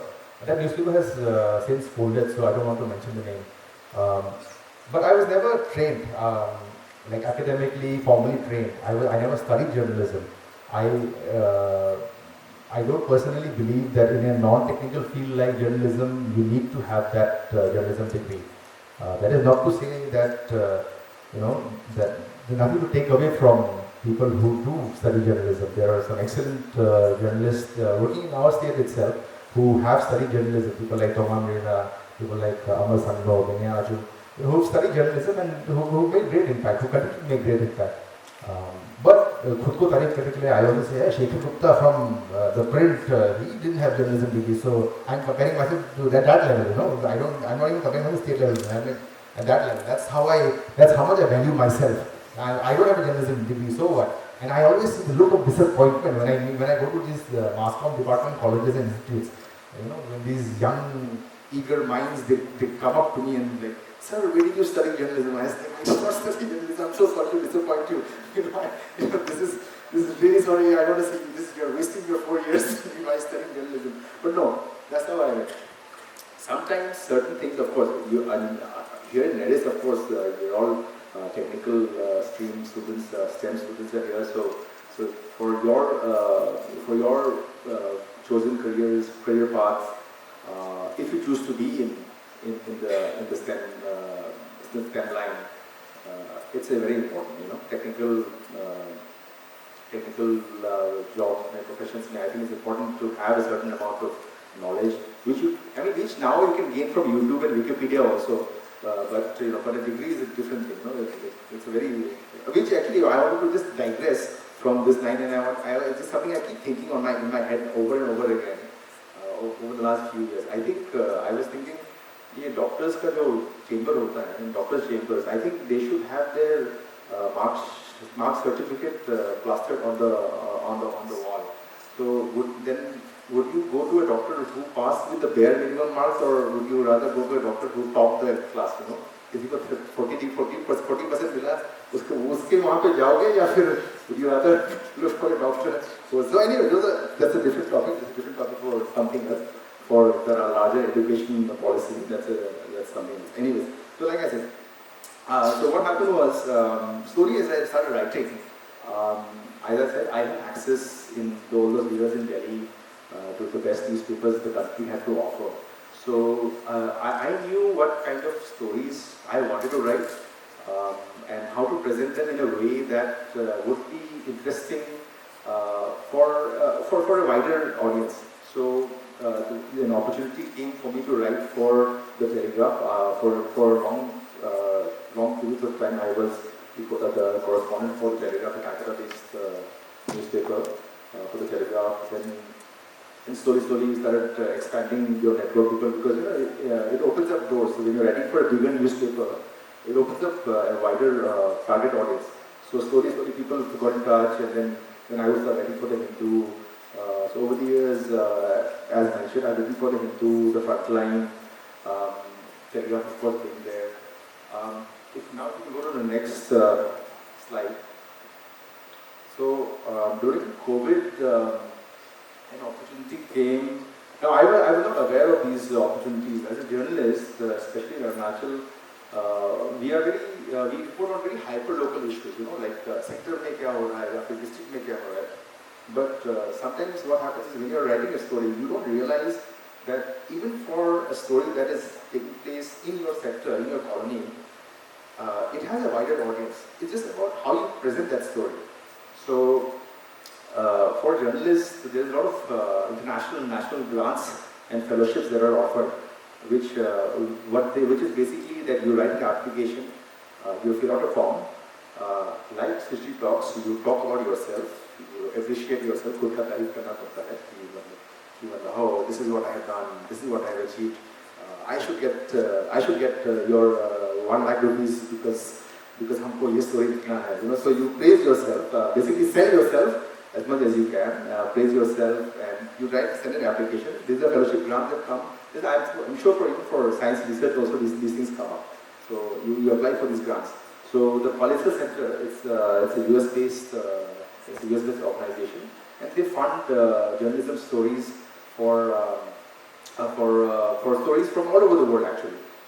This one particularly was, they were, I think if I remember, they had issued a fellowship for grant for conflict and basically religion and all those things. And so India is a hot topic for religious issues right now. Whether there is an actual conflict or not, I found it an interesting idea. So I went ahead and pitched for, to go to the next slide. So I went ahead and pitched for writing about the cross section that we find ourselves in right now as people from Arunachal, where we are caught between Christian missionaries and right-wing RSS saffron forces, and how we as tribals are trying to navigate those lines, those paths that different people have created. We did not create these paths. These are people from outside who have created these differing, opposing paths. I would encourage anyone, if they have the time, to still read, to take time out to read these pieces. They are in the Hindu, but you can go to the Palliser Center website and you can find these stories as well. These stories would be of interest to both Bhakts and Sanghis as well as lefties. So if you're a lefty, if you're a lefty, I think like that's a slang, that's a very debating term. If you're a leftist liberal, or if you're a right-wing Bhakt, you should all find it very interesting. I would think so, because when I was writing it, I found it very interesting when I was writing it. I met such interesting characters and people. It was very inspiring and very. This actually set me on a trajectory to write, to become even better as a writer. I wanted to write even better stories, because once you get praised for your work, you're inspired to do better. I am not somebody who likes to sit on my laurels. No, I want to do better. How can I improve? So I started writing a lot more stories on environment, hydropower. A lot of issues, politics is always there, at the back burner. But from there are a lot of opportunities again opened up. If I could go to the next slide. So in 2022, I think, 2022, I had the opportunity to train with Google News initiative to become a fact-check trainer. We were, I think, the second batch from India. I was the only one from Arunachal. There were a few from Assam, 2-3 of us from Northeast who had gone to Delhi for the Google office in Gurgaon to be certified by Google News Initiative to become fact-check trainers. And fact-checking is, it's a big business. It's very important actually right now. In our today's day and age where there is so much misinformation, disinformation, wrongful information that's being spread, is very important that we train ourselves to. So basically they taught us, they equipped us with different tools that Google has, which you can use to verify the authenticity of a news item or not just a news item, but a lot of WhatsApp forwards and shares are half the time they're like fake news. There's disinformation, there's misinformation. So we were equipped recently by Google, and we had to do a recertification as well. So for me, it was it was a different step. So I went, where did we go? Started from corporate sector, unemployed for 1 year, journalism, now Google fact checker as well. I'm not saying these are very such mahan jobs or something, but I'll get to the point later what I'm trying to get at. Now, for the past 1 year, I have also actually taken a slight step back from active journalism. I was working with, next slide, I was working with WWF India, this Panda logo, I'm sure everyone is aware. So when I say win, you know what happens when we go to the districts and villages when we see WWF, people still think is the wrestling or a WWF, and it's like, nahi, wo wala nahi, wo, this is a different WWF. No bear hugs here. So I worked with the WWF. I've been working with the WWF for the last 1 year as the state consultant. We are working on a project called formulating the Arunachal Pradesh State Biodiversity Strategy and Action Plan. So our aim is to try and form a economic conservation plan where there is environmental conservation, and at the same time there are economic benefits for people of the state as well. So it's something that I hope, you know, we will submit the plan to the state government, and hopefully the state government will adopt the plan and put it into effect. Yeah. So thank you. As the slide says, get to meet interesting people like Oro Bruk sir. Villagers, we need environmentalists, but this was the high point of my career. Meeting Oro Bruk sir, and I didn't suggest do this. He said let's take a picture like this. So anyway, so what I was saying was that that corporate sector, unemployment, journalism, fact checker, NGO consultant. Diversify yourself. That's what I would say.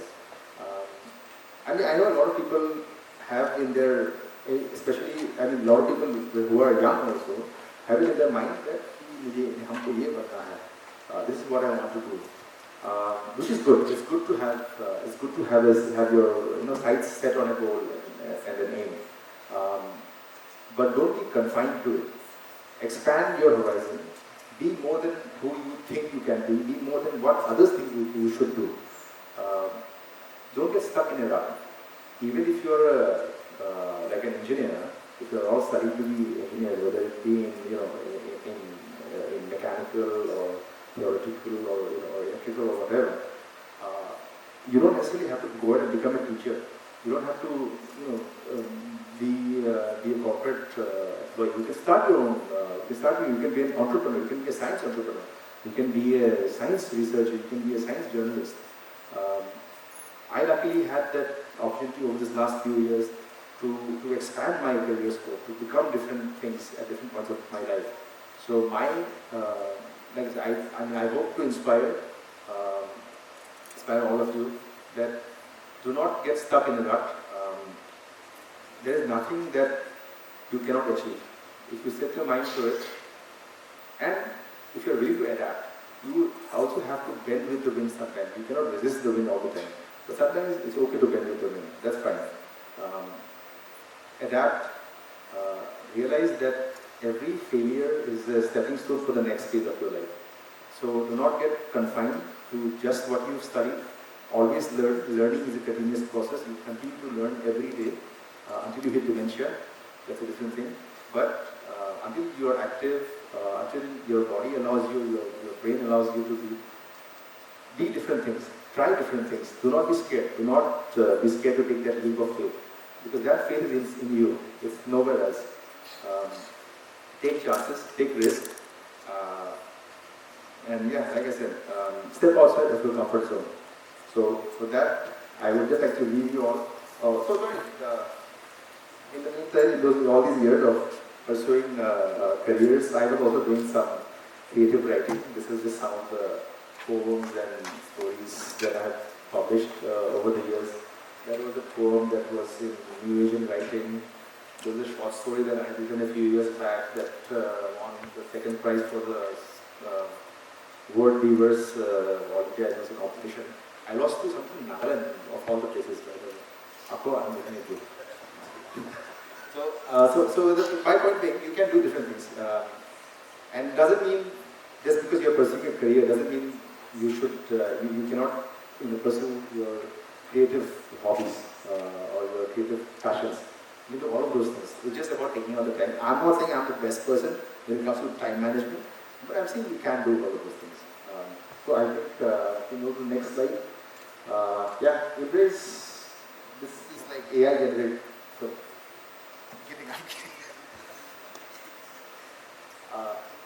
pursue diverse experiences.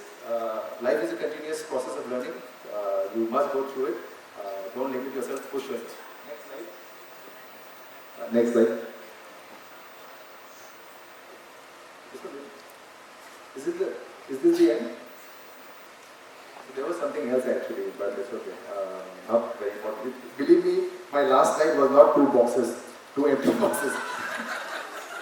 I guess it just didn't format me anyways.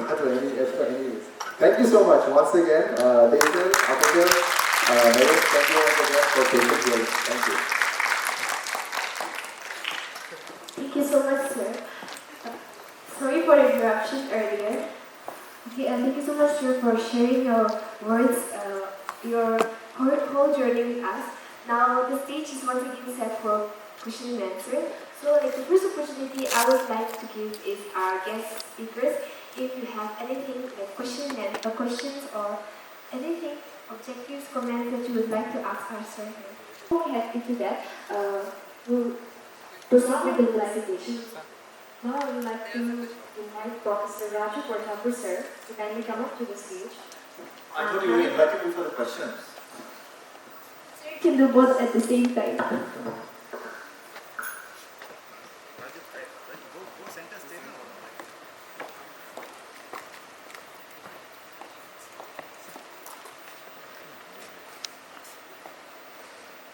First, we were giving this tea bag.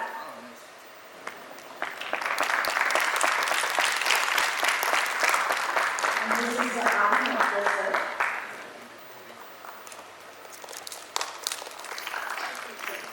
I believe your look has been elevated with this popular.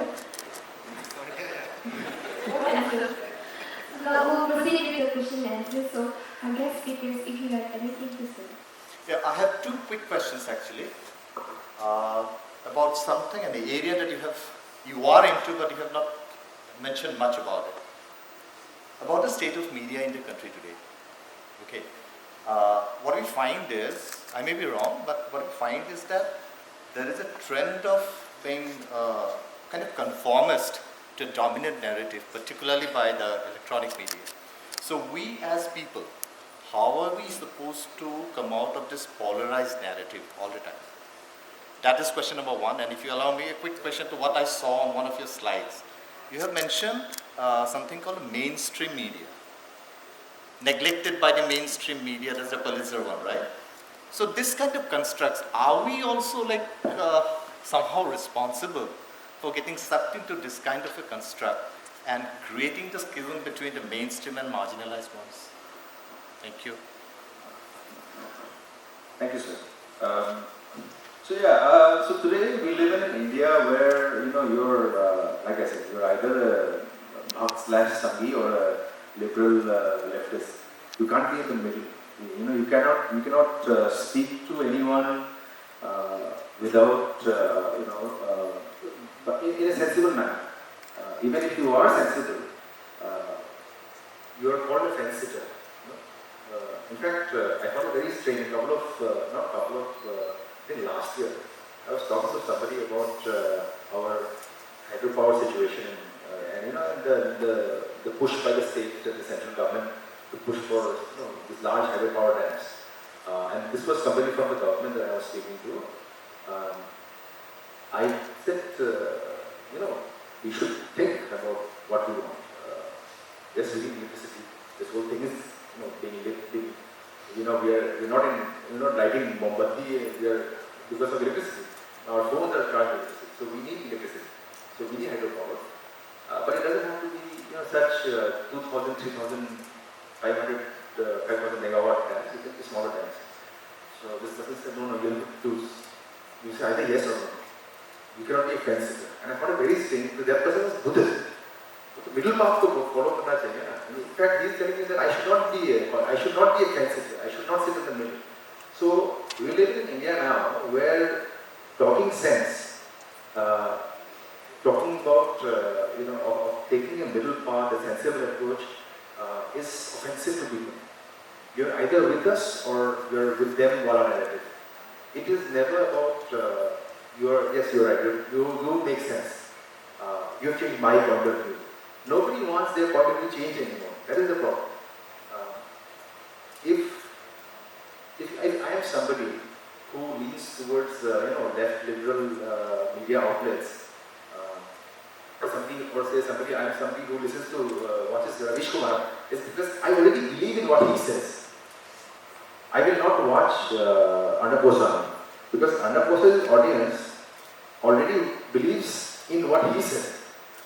So the problem is not just the media, in fact the audience also, that we are also only willing to spend our time with news outlets, news persons, news media outlets, journalists who already conform to what we believe.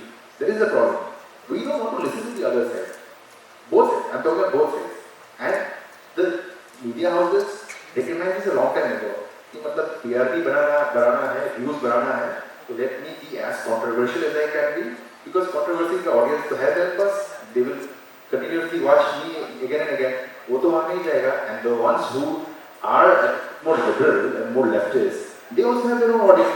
They will not watch enough. They whoever they watch. I mean, see the thing is, the problem is now in today's India, the right-wing media, the right-leaning media is so strong that I don't even know who is the left-leaning journalist anymore. I mean, Ravish Kumar comes to mind, or when you think about the English-speaking media at least, there is nobody you can think of, So the audience is also partially to be blamed. You're talking about, right now I'm talking about left and right, but locally, I'm also the vice president of the Arunachal Pradesh Union of Working Journalists. So we get a lot of condemnation and opinions from people saying that, अरे यार, क्या है joker लोग आजकल journalist बन के घूम रहा है, कुछ करते क्यों नहीं, इसको रुकाओ. And I say, how do I रुकाओ these people? Because you are the one sharing their content on Facebook, on WhatsApp. They go, this funny guy, ये क्या सवाल पूछ देता है, अरे ये अजीब सा है. But you are sharing their content, you are watching their content, you are increasing their views. अभी views जब बढ़ेगा, that person will think, अरे मेरा तो audience अच्छा खासा है. Why will I stop? I will continue doing what I am doing because इसी में ही audience मिलता है मुझे. So that's the thing. So the more you watch these kind of people, or this outlets that you don't agree with, the more fuel you're giving to them. So it's partially to the audience to be blamed, partially for us media persons to be blamed as well. Now, how do we stop this? Is I think I think we need to all become sensible about what we want. We don't want narratives. We want the truth. I think people should start demanding the truth instead of narratives. सच्चाई क्या है? नहीं, not कि मतलब उसका version of सच्चाई क्या है? मुझे अपना version of सच्चाई नहीं चाहिए. मतलब I want just the truth. Unfortunately, with every story, whether it's a truth or a lie, there are always so many different cases to it. So I hope that sort of clarifies one thing. The other thing was about the mainstreaming of, especially in media, mainstreaming and marginalized, the othering that happens. Actually, the thing is, this thing is especially used in the media circles when we're talking in India, especially because because in the Northeast, what happens is we feel ourselves sometimes both psychologically and physically very distant from the mainland. And mainland, we're not even it's not like a separate country or separate landmass actually, but considering it's a very small thing which can say that connects us. So we feel a little distant from the mainstream narratives, especially in the media. I will not talk about politics, but in the media, what happens is we do feel marginalized. I will not deny it. As a journalist, for the last 12 years, we did feel. Now things are changing a bit, but initially when we started, we did feel very marginalized because our even when I was writing for Telegraph. Our news articles will not get the same amount of word space, same amount of ink will not be spent on our stories as much as a story in Delhi will get. Even in a small story about maybe a dog bite leading to the death of 2-3 people in a colony in Delhi gets front page space, but big political turmoil in Arunachal will not get that space. We actually saw that marginalization happening actually. In fact, we were actually, to be honest, when I started writing when I started contributing to the Hindu, I was just glad to see my name in our Arunachal stories anywhere in a paper like the Hindu. Because,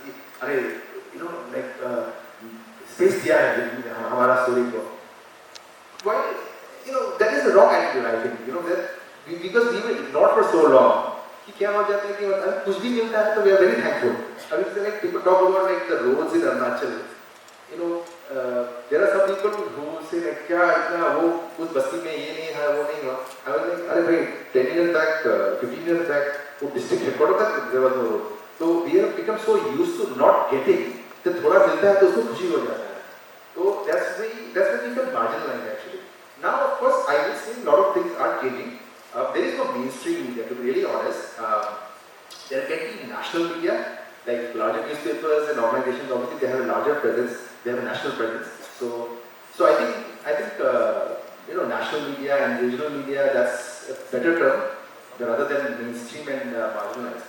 But like I said, initially we did feel, as journalists, we did feel marginalized. Now, of course, a lot of things are changing.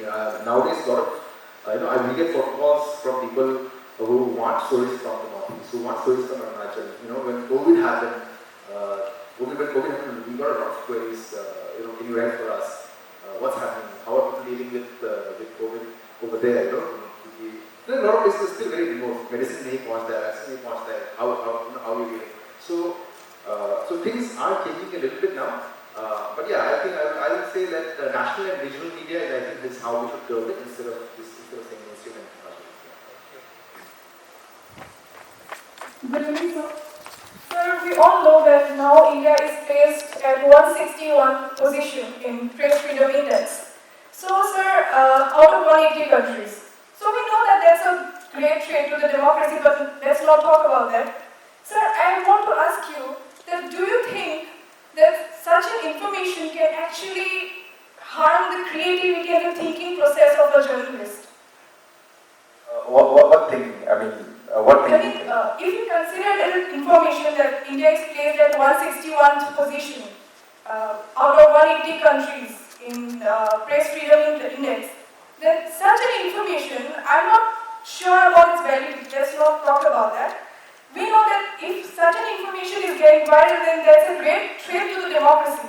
But do you think that such an information can harm the creativity and the thinking process of a journalist also? Let me ask you this. So are you saying that information should not be made public, that we should not be told that India's Press Freedom Index is very low right now? No, not that, sir. But sir, I just want to ask you that actually resists your thinking process or not? No, I get it, yeah. Okay. So, thank you. So yeah, the thing is, I'll be honest, I'll be lying if I said, I'll sound like an idealist if I say like, hey, that should inspire us to become even bolder and, इसके खिलाफ we should fight the forces that are fighting us. That's not realistic. When you're young, in your 20s, you can think like that. When you're in your early 30s, you can think like that. Later on in your life, when you have a family to think of, and you have a rosy road to think of, that luxury is not there. That luxury to be an idealist goes away. As much as you want to be, as much as you want to stand up for what's right. Sometimes you end up, you don't have to do it, but you end up ignoring or being blindsided or turning a blind eye to certain truths. You have to pick your battles towards as you age. That's not necessarily true for everyone.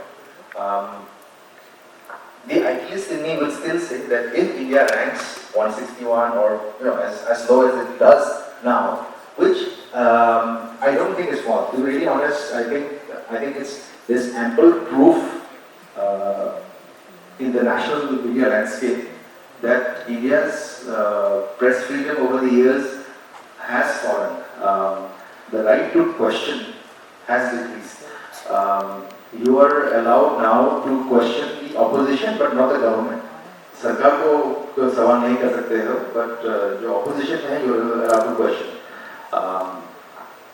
It is true that has happened. I will not that the press freedom index has been around for a long time, so I will not say that the veracity of these claims is false. I believe the press freedom index. I think it's the rightful indicator of where the country stands now.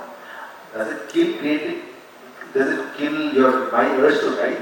If you're asking me personally or asking in general, just in general, I don't know why I asked ask you if you ask questions. I'm going to answer my personal point of view. My personal point of view is, I still write about those issues. So a lot of my years I spent writing about Hyderabad, and I am largely opposed to the idea of development at the cost of destruction.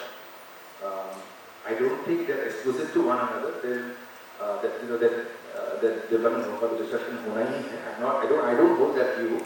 But large-scale hydropower projects are something that I feel are detrimental for our environment. But that doesn't mean that I have an opinion piece which sounds more like, like a written form of Narabazi. There is a different way of writing something. There is a polite but assertive way to put your point across. As a journalist, as a citizen, you can disagree with something by not being disrespectful of somebody. So, even though the press freedom index India may have stepped down press freedom index, there is no reason for us to stop writing for the truth, to write facts, and the truth needs to be told in its entirety. You can't just write one side of the truth. You need to write their side of the truth, your side of the truth, somebody else's side of the truth. So, it is discouraging. I will not deny it. It is discouraging. You do get discouraged. But there are a lot of things where in life you will face a lot of situations where you will come across those scenarios. It doesn't mean you stop doing it. Sometimes you have to do the things the ideas you want to do, because in your heart of heart you know that is the right thing to do. The most difficult thing to do is the right thing to do. But keep at it. I don't know if you are looking to pursue a career in science journalism or in research or anything, but even in a career, if you look into research, especially, I've heard there's a lot of hurdles in politics you face. Internal politics you will face also. In college life maybe hota hai, institutes maybe hota hai. But that doesn't mean you should stop doing what you want to do. You should always pursue your dream. You should always pursue the pursuit of truth is very difficult, but don't get discouraged. Keep doing it. Does that in any way answer your question? Yes. It will be the end of our Q&A session. Thank you, sir. Please remain on stage. Now I would like to request Dr. S. Chaudhary, Center for Management Studies, Associate Professor, please come up to the stage and present Sir Dodum, the souvenir for Shristi Talks.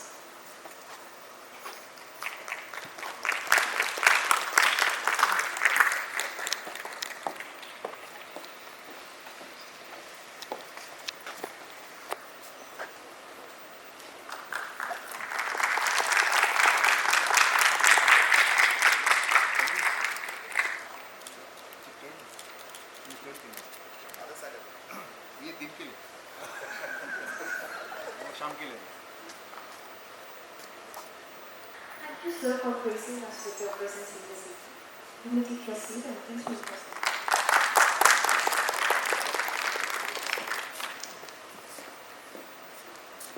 Last but not the least, I would like to welcome our final guest for this evening. It's my pleasure to introduce our final guest, a true exemplar of tenacity and self-sufficiency, Ma'am Tenzin Metoh. Renowned for her unwavering work ethic and relentless pursuit of excellence, she embodies resilience and proactive mindset in navigating challenges independently. With a wealth of experience and commitment to achieving her goals, she serves as an inspiration to all who she encounters. She has done and trained for international programs as G20 and South Asian Table Tennis Association, live interview host for the media house Northeast Studio, interviewing some of the prominent personalities such as Rachel Bhutia and Tenzin Metoh. Her remarkable journey is a testament to the power of determination and grit in overcoming obstacles and achieving success. She is a former Miss Arunachal 2003 and the first woman bullet rider of Arunachal Pradesh. She is currently working as a state consultant with Public Health Engineering and Water Supply Department Government of Arunachal Pradesh. On 13 December 2019, she set up Oro Bruk, a small startup that focuses on reviving traditional attires via incorporating contemporary design. So please give a warm welcome to Ma'am Tenzin Metoh.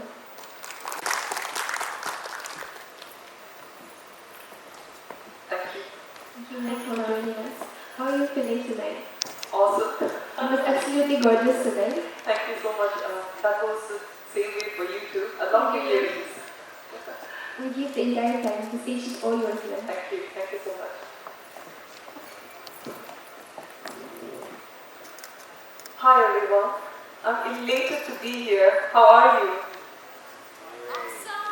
Awesome. Good. Well, I am good too. Thank you for asking. Would you like to know how I first discovered NERIST? Yes? Well, actually, guys, I cannot actually see you all very clearly from here, but anyways. So, way back in school, I was this very strong feminist, the annoying kind who hated men, like in the romantic angle, and with that kind of mindset, just imagine I made it till class 10. And then came boards exam, and I had to prepare, and we had to take tuitions. The coaching institutes back then would be called tuitions. So I joined, and then there walked in a very, very, very dashing, handsome young man in the class. And everything, you know, that feminism study, सब कुछ गए भाग में. He was from Nagaland, and so when we would have conversations, and when he found out I'm from Arunachal, he was ecstatic. He went on gushing about wanting to study in NERIST and preparing for the exams and the entrance exam, and I was like, where is NERIST? So just imagine an Arunachali girl getting to know about NERIST from a Naga guy. So that's how I actually discovered NERIST. And so you can very well imagine, since then every time I cross NERIST or I am in NERIST, the kind of impact it has on my mind. Well, I'm Tenzin Metoh. I'm currently working with Public Health Engineering and Water Supply Department as State Consultant, and I'm also the CEO of Oro Bruk, a startup of traditional attires that focuses on reviving traditional attires via incorporating contemporary designs. I am also former Miss Arunachal 2003 and also the first bullet rider of Arunachal Pradesh. And can you please move to the different slide? Yeah, the profile.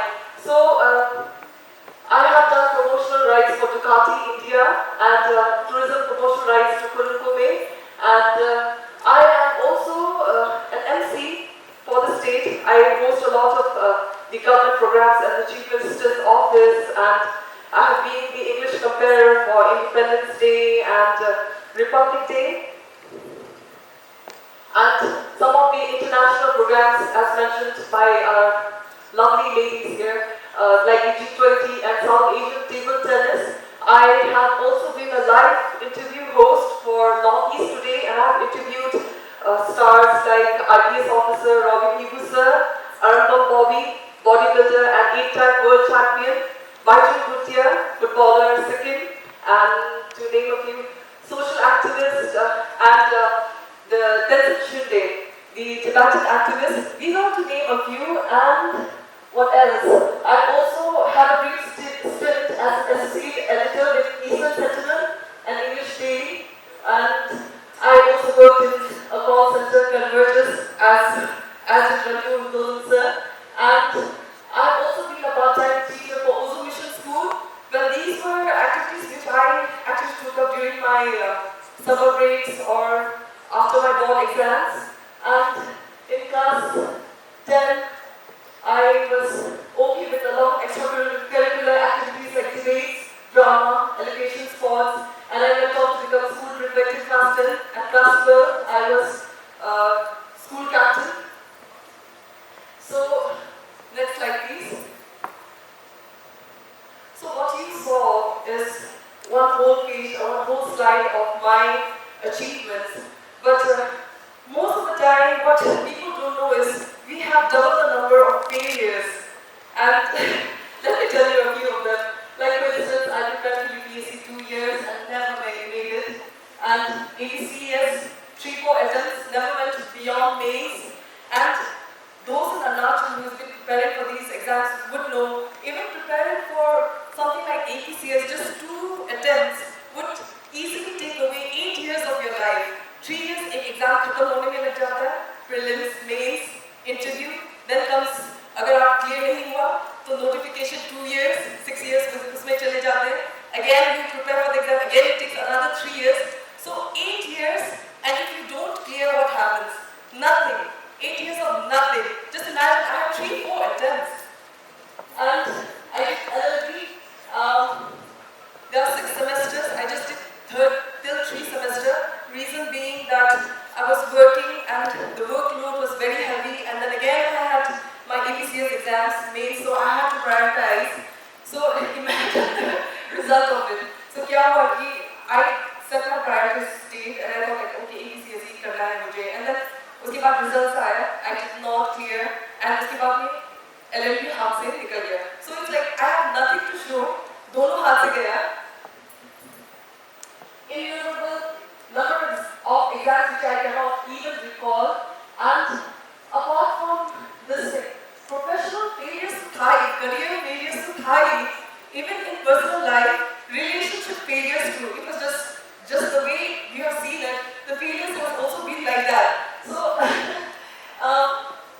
Oro Bruk right now, my start was being celebrated, but initially it had a really rocky start. It fell prey to media trolling. So, उस वक्त I just remember thinking, when I did not clear my mains, and I was like, कोई बात नहीं, पढ़ाई नहीं होता तो business कर लूँगी. And then उसके बाद में, when I started this and the trolling started, I was like, ना मेरे से पढ़ाई होता है, ना मेरे से business होता है, ना मेरे से relationship होता है, मेरा क्या होगा Kavya? That was I feel it's like I'm laughing right now, but then the feeling of uselessness, the feeling of despair is something like you will only understand when you go through it. And I hope and I pray that none of you would ever face that kind of situation. And to top it all, like I purchased my bike. It was my dream to have a bike, and उसके बाद bike भी गुम हो गई. It's like I purchased, 1 महीने में गुम, and then I went to register and the police is like, madam, आप second most unlucky person in Arunachal है जिसका bike गुम हुआ है, bullet गुम हुआ है. Back then bullet was not easy to steal. वो गुम होता नहीं था, but I was the second unfortunate person. So it's like one failure after the another, and like Ranju said, like converges, and even I went with this thing, oh, मेरा English तो अच्छा है, I will not have a problem. So we used to have this alias name. We cannot have like, I cannot say, hi, I'm Tenzin Metoh, what is like, you want to discuss about. So Mavis was my alias name, so I was like, hello, I'm Mavis, what is your problem? I said that, I tried to have an accent and everybody in the room was laughing. So then I realized, English मेरा इतना अच्छा भी नहीं है. So these dash question marks that you see are all the other problems which I do not even want to think about anymore, which I do not want to discuss because it's so embarrassing, or somewhere I put it in my subconscious mind and I do not want to discuss. And most of the time, this picture was so relatable. Every time people ask, it's like, how are you? And I'm like, I'm doing great. What do I say? Because right now, like, everything looks so great. In social media, I'm like biking and I have Oro Bruk. But most of the time, just because I'm standing here now, it doesn't mean that everything has changed now. Yes, it's a lot better than what it used to be before, but there are many, many days where I feel still lost. I'm still navigating through my problems and I'm trying to still figure things out. Next, please. So lessons is self-love. It's so trending, like everybody's talking about self-love, but how much do we practice? Like, do we really put it to practice? I feel it's okay to fail. I feel it's okay to be second best or even last. It's okay to get rejected. Why do we even need the validation. You know your own story, you know your own worth, so why not hang on, why not fight? And कभी-कभी नहीं हो पा रहा है, you know, वक्त से पहले कुछ नहीं होता है. So कभी-कभी नहीं होता है, so just put your belt down, take a break, do the things that you wanted to do, and then come back stronger. Next, please. Okay, I think one of the reasons why I got called for Shristi talk is as me as a biker. So, though I'm a bullet rider, so a lot of people know me as the Ducati girl because of the strong promotions, and since it was in collaboration with tourism department, so there was a lot of, we got a lot of publicity. And I always say that behind every strong woman biker is a man. For me, it's been my uncle, my brothers. We started off with cycle, and now it's my club members, Royal Arunachal riders, and all the riders in Arunachal. They're very, very supportive of women. The environment is really good. So, what more could I wished for? And as for my claim to being the first woman bullet rider, I'm the first registered woman bullet rider, and I first bought my bullet on 25th October 2016. Next, please. 2016. So this is in me. This is me. Like I'm gonna have to put a disclaimer because there's a lot of confusion. I've never claimed to be the first biker. There has been women before me, but yes, when it comes to bullet, it is definitely me. So the travel times, I've not. Though I'm a biker and I do promotion rides, I've never really had the chance to go really far, too many places. I've just only been to Zero, and I've been to Pasighat, and I've been to Shillong. And next, after the elections, we do have some more plans with my club members. So this is the story of Ducati. Next, please. Oro Bruk. So we started, Oro Bruk was established in 2019 with basically we have two objectives. One, that we'll revive traditional attires, and two, that because of global warming, if you see Monpa attires, you must have seen it's really rough and coarse and very thick because we inhabit the colder region. But then with changing times and with the climatic condition, it's become impossible to wear them. So most of our people, what they have started doing is they've started replacing it with gale or other tribe attires. Not that it is bad, but discarding your own to wear others, again, I think it's not a really good idea. Next, please. So, I thought maybe I should show this slide to you, maybe it would be of interest. So, when people think of Monpa attire, they imagine all maroon, lal. So, a lot of Monpas also did not know that originally Monpa attires used to be this. It used to be bluish green, and this is what Oro Bruk has been trying to revive. We've had many other colors and we have had different designs, but a lot of our own people, the Monpas, also did not know. So this is what we try and do. We try and revive our traditional attires. Next, please. And very interestingly, a lot of people do not know that Oro Bruk, when we started, we were not an apparel company. We actually started off with as a licensed food company. So we started off with 𝐒𝐡𝐫𝐢𝐬𝐭𝐢. How many of you have tasted 𝐒𝐡𝐫𝐢𝐬𝐭𝐢? Yes, you like it.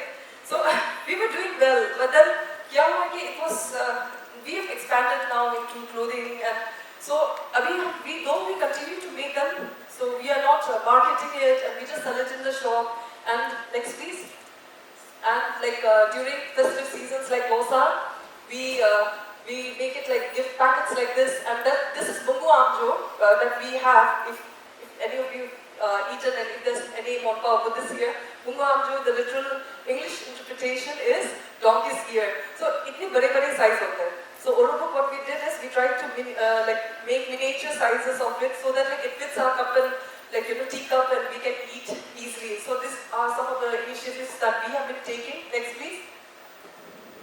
So this is the order graph. You can see 2020, it's almost nil thanks to COVID, and 2022 we saw a sudden rise in orders, and there were a lot of reorders because the government started ordering and taking orders from us, and then we started collaborating with them. Next, please. Promotion graph, we rely on social science influences yours show local. सबसे ज़्यादा beneficial so far for us, it has been through the use of influencers and local as in by word of mouth by our customers, positive feedbacks. Next. So this is our business model. Salary 30%, 40% goes on raw material, 15% in the profit and reinvestment 15%. Next please. Our target group is adults 80%, old and kids is 10%. Next please. So Oro Bruk now we started collaborating with fashion shows and next please. And the government, we try and collaborate with them. We attend a lot of programs so that we have better understanding and so that we can market our products beyond Arunachal. Next please.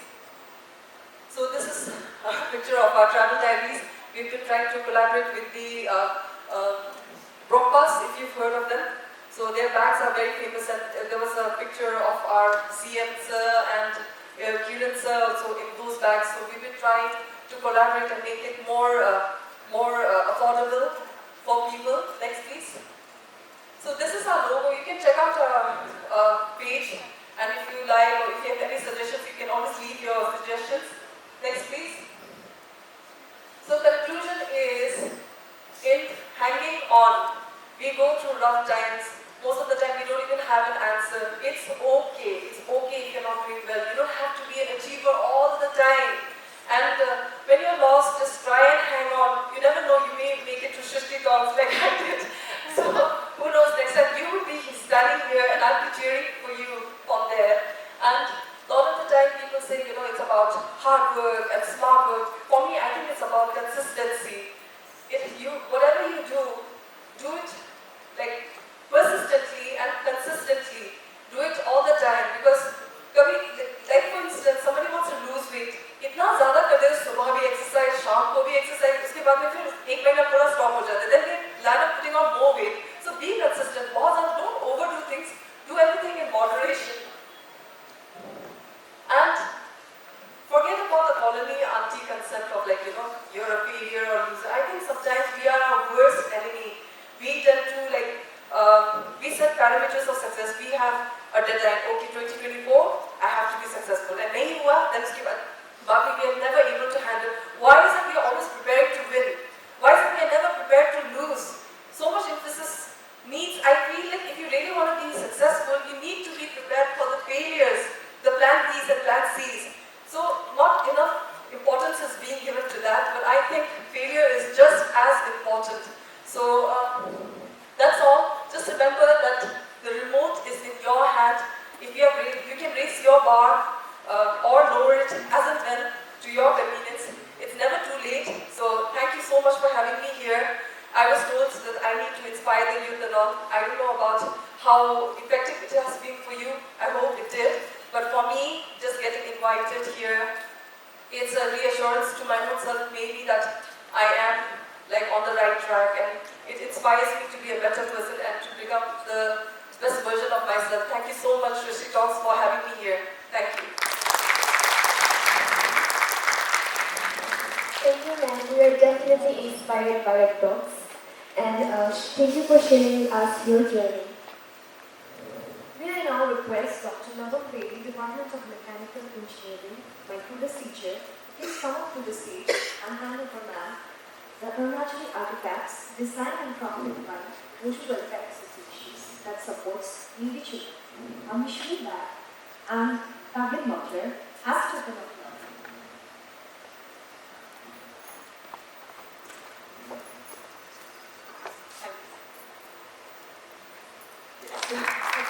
Thank you so much.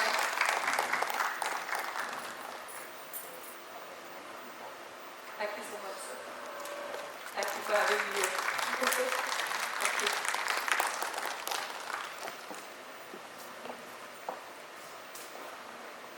Now this will be the last Q&A session. So again, grab this opportunity to ask ma'am whatever is in your mind. Share her inspiring stories. So please take this opportunity. If anyone in the audience would like to ask questions.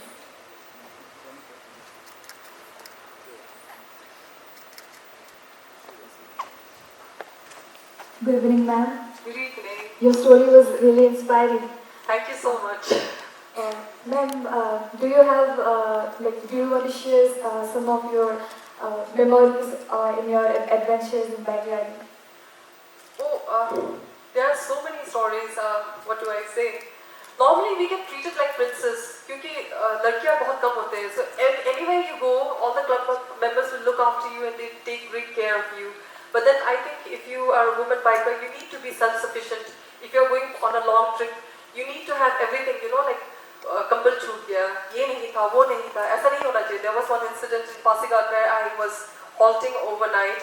So I felt really cold at night because the sleeping bag थोड़ा वो बहुत पतला था. So I tried to borrow from somebody. So there was some drunk guy who was trying to take advantage. And so be so self-sufficient that you don't have to go out of your tent. You have to be careful. I mean, recently you saw the case of the woman getting raped and all like that. So these precautions we have to be ready for. Thank you so much, ma'am. Thank you, thank you. If you allow, can I please ask another question? Sorry? Can I please ask another question? She wants to ask another question. Oh, definitely, definitely. Ma'am, how do you balance the criticisms that comes for being the first woman to ride the bullet? Criticism regarding? It's very expected that you might be getting a lot of criticisms. Oh yes, I have so many people love me a lot, so much of criticism. Definitely. Why is it liberating? Why is it that you are a liberator, but if a man does it, वो लफंगा हो जाता है. Bike में घूमते रहते हैं, वो कुछ करता नहीं है. But if you do it, so for those who didn't get it, what I was just adding to the hint of sarcasm as well is that when a woman, when Metoh ma'am as a woman, when she is a bullet rider, it's liberating for womanhood. But when a लड़का does it, वो लफंगा हो जाता है. Bike में घूमते रहता है, यही बच्चा छोड़ के घूमते रहता है. So if you do it, why is it liberating, and if men do it, why is it not? Dodum, I think वो question तो फिर लड़का को ही पूछना पड़ेगा, or the critic who says that. You may think it's liberating, but then when I joined, there were a lot of, it's not like, it was fully supported by everyone and everybody was like, wow, like woman biker, ऐसा नहीं था. They're like, फालतू लड़की है, काम नहीं करके bike चला के घूम रहे हैं, काम नहीं करते हैं. Those things were told. I mean, I wasn't spared. Ma'am, how do you cope with these kind of things? That was probably her question. Because yes. Media trolling is something that we all face at some point in time. Yes. And they are very liberal with the use of slangs in media, right? Yes. So sometimes it's not very... social media. Social media particularly. Yeah, print and definition of area. So in social media, they are very liberal with the use of slangs and a whole lot of stuff, and sometimes it becomes very disturbing. Yes. And you need time to come out of that particular stage and become quote-unquote normal. So you have defined many stereotypes in a way. Yes. So how did you handle those kind of criticism? I don't react to them, I just leave it. Bazaar mein aapko le lo. Do you read your Instagram comments? Sorry? Do you read the comments on your Instagram feed? Oh, definitely I do. I don't reply. I only reply when, let's see, some of my models get targeted. Then I need to speak up for them because I am the one who employed them. I told them to pose for my brand. So I need to speak up for them, right? So that's what I do. Usually I'll try and respond very diplomatically or answer personally. And normally personally जब देता है तो they are never able to get back. So ऐसा response तो देंगे, इतना तो तैयारी तो रहना पड़ता है. And then like I said, कुछ बहुत hurtful होता है. But then again you have to remember that why do you even need their validation? Who are they? They are some couch potato just sitting and just commenting and खुद तो कुछ एक loser है, कुछ तो कर पाते नहीं है ना? So that's how I think it's like करने को उसको मजा आ रहा है तो that makes him happy. Wow. That's one line. Pallabi has a question, I suppose. Hello. I'm really inspired by your story and you're really looking mesmerized. So my question is when after जाते हो for the trip, तो आप कितने दिन के लिए जाते हो? And I also want to know more about Oro Bruk because that is a brand of clothing. So somehow I can relate about the brand. So how are you doing the promotion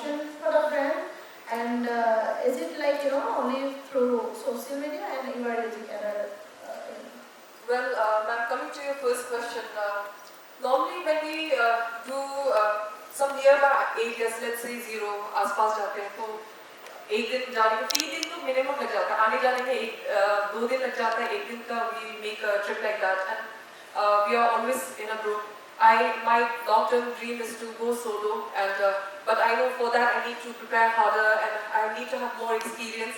And now we are planning after elections to go somewhere far, and then we made a chart, and then देखा कि लगभग 8 दिन तो लगने वाला है. So we try and be ready. And जो जगह पर हम जाने वाले हैं, there's only one guest house, and उन्होंने कहा है कि even rice तक को भी हमें उठाकर अपना खुद पैक करके ले जाए. So we share the burden.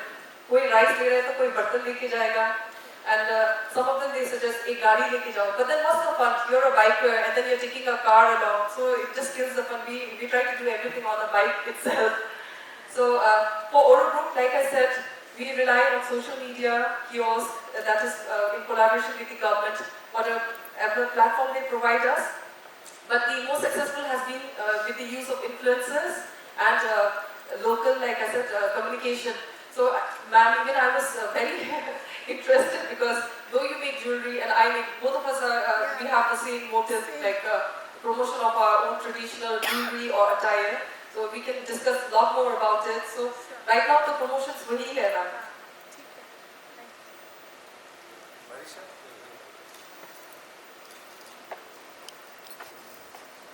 Good evening, ma'am. Good evening. It was very empowering listening to you and taking inspiration from you. Thank you. I myself am a biking enthusiast, and my dad is also a biker, and I've recently started riding with him. But whenever I go out riding, so I often face catcalling and I grab too much attention. So I have recently started dressing like a guy, and I even considered to cut off my hair, and my mom got very angry at that. So how do you handle that kind of situations? That's so sweet, you know. I remember feeling the way you did. The need to look like a boy, to chop off my hair. In school days I did that. Oh, I forgot to add on to the Naga guy wala thing. So it was just a one-sided love story. He didn't like it because I looked like a guy, because back then I had this boy-cut hair and I walked like a guy, and so I just felt the need to look very, I don't know what. But then I think you should not, like, if you have seen our Ducati story and there were 4 girls, it was so inspiring. It was so inspiring. All the girls and all. एक तो इतनी छोटी थी, she was just 5 feet and she was riding a Ducati. Oh my God. And so how it's like most of the girls are like, you know, in Northeast, like हम तो इतने height छोटे हैं, हम नहीं होगा. There are techniques, no? There's a way to do it. And the other girl, she had this long hair, and we are like, she's traveling around the world, not even in India, around the world, and we are like, how do you manage your hair? She's like, हो जाता है. It's very simple. And the other girl, she had this long nails like balloons. And I don't know, and they are like super bikers. They are not just like wannabe bikers, like good. They are really good at biking, like more than most of the men that I've seen. So you don't need to. Yeah, and maybe when you start riding more, that thing would just, it wouldn't matter anymore. Okay, thank you, ma'am. I would like to ask one more thing. You mentioned on your last slide that you found your bike again. How did that happen? Oh, that's what. वक्त से पहले कुछ नहीं होता है. I mean, that time I tried so hard. I tried using all the connections I have, my uncles and the politicians, to get my bike back. I tried so hard, and the policeman, and I just could not get it. 5 years later, without putting any effort, I had just given up on it. And then somebody calls me and says, "You want your bike?" I'm like, you know, I'm the insurance firm, calling from insurance company. So immediately I called up my policeman. I said, like, there's a fraudster, you know, like he's trying to, maybe he wants to shell out somebody, wants me to shell out somebody, because he told me give about 30K and you'll get your bike back and all like that. Complain kar diya. Then baad mein pata chala authentic tha wo. Yeah, and I had to apologize to the man. And then iske baad mein he helped me, and then ghar tak pahunch gaya. So it's like sometimes when things are not working, it's like don't try too hard, just lay low, just hang on. Like, जब होना है वो हो जाता है. That was beautiful, ma'am. Thank you so much. Thank you so much. No, the police helped me. The police and all, they made sure that, like, actually थोड़ा injustice हुआ था मेरे साथ. I do not want to take names, but there was one police who made life so difficult for me, and he was asking for bribe and all that stuff. So then I so desperately wanted, I was willing to give the bribe also, but then he got more greedy and then he wanted more. ऐसे करके फिर मैंने छोड़ दिया था. So when the police, after 5 years, they found out that what I had been through, so they made it their personal responsibility to, like, you know, they felt like they owe it to me, an apology kind, and they made sure that it comes home to me and like without any effort. So I am like really grateful to the police. Any other question? Over to you, Pallabi. That's it. Thank you, ma'am. Thank you so much. Thank you so much, Shristi. Thank you very much for incorporating us in this Q&A session. May I now request Dr. Ashish Paul, Department of Forestry, to kindly come up to the stage and present ma'am the Shristi Talk software as a token of appreciation.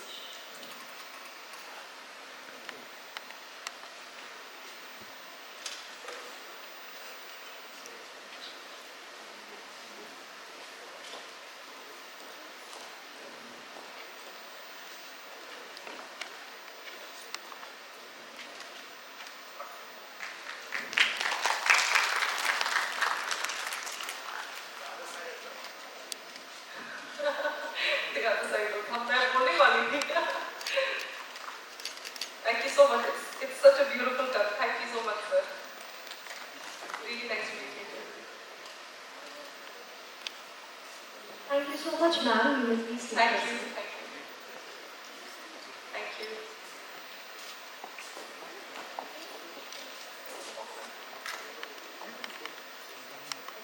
As we have come to the end of our program, we would like to take this moment to extend our sincere gratitude to the organizers and the team behind this event for their tireless effort in bringing this event to life. It's been an enlightening journey so far, filled with insightful conversations and meaningful ideas shared by our speakers.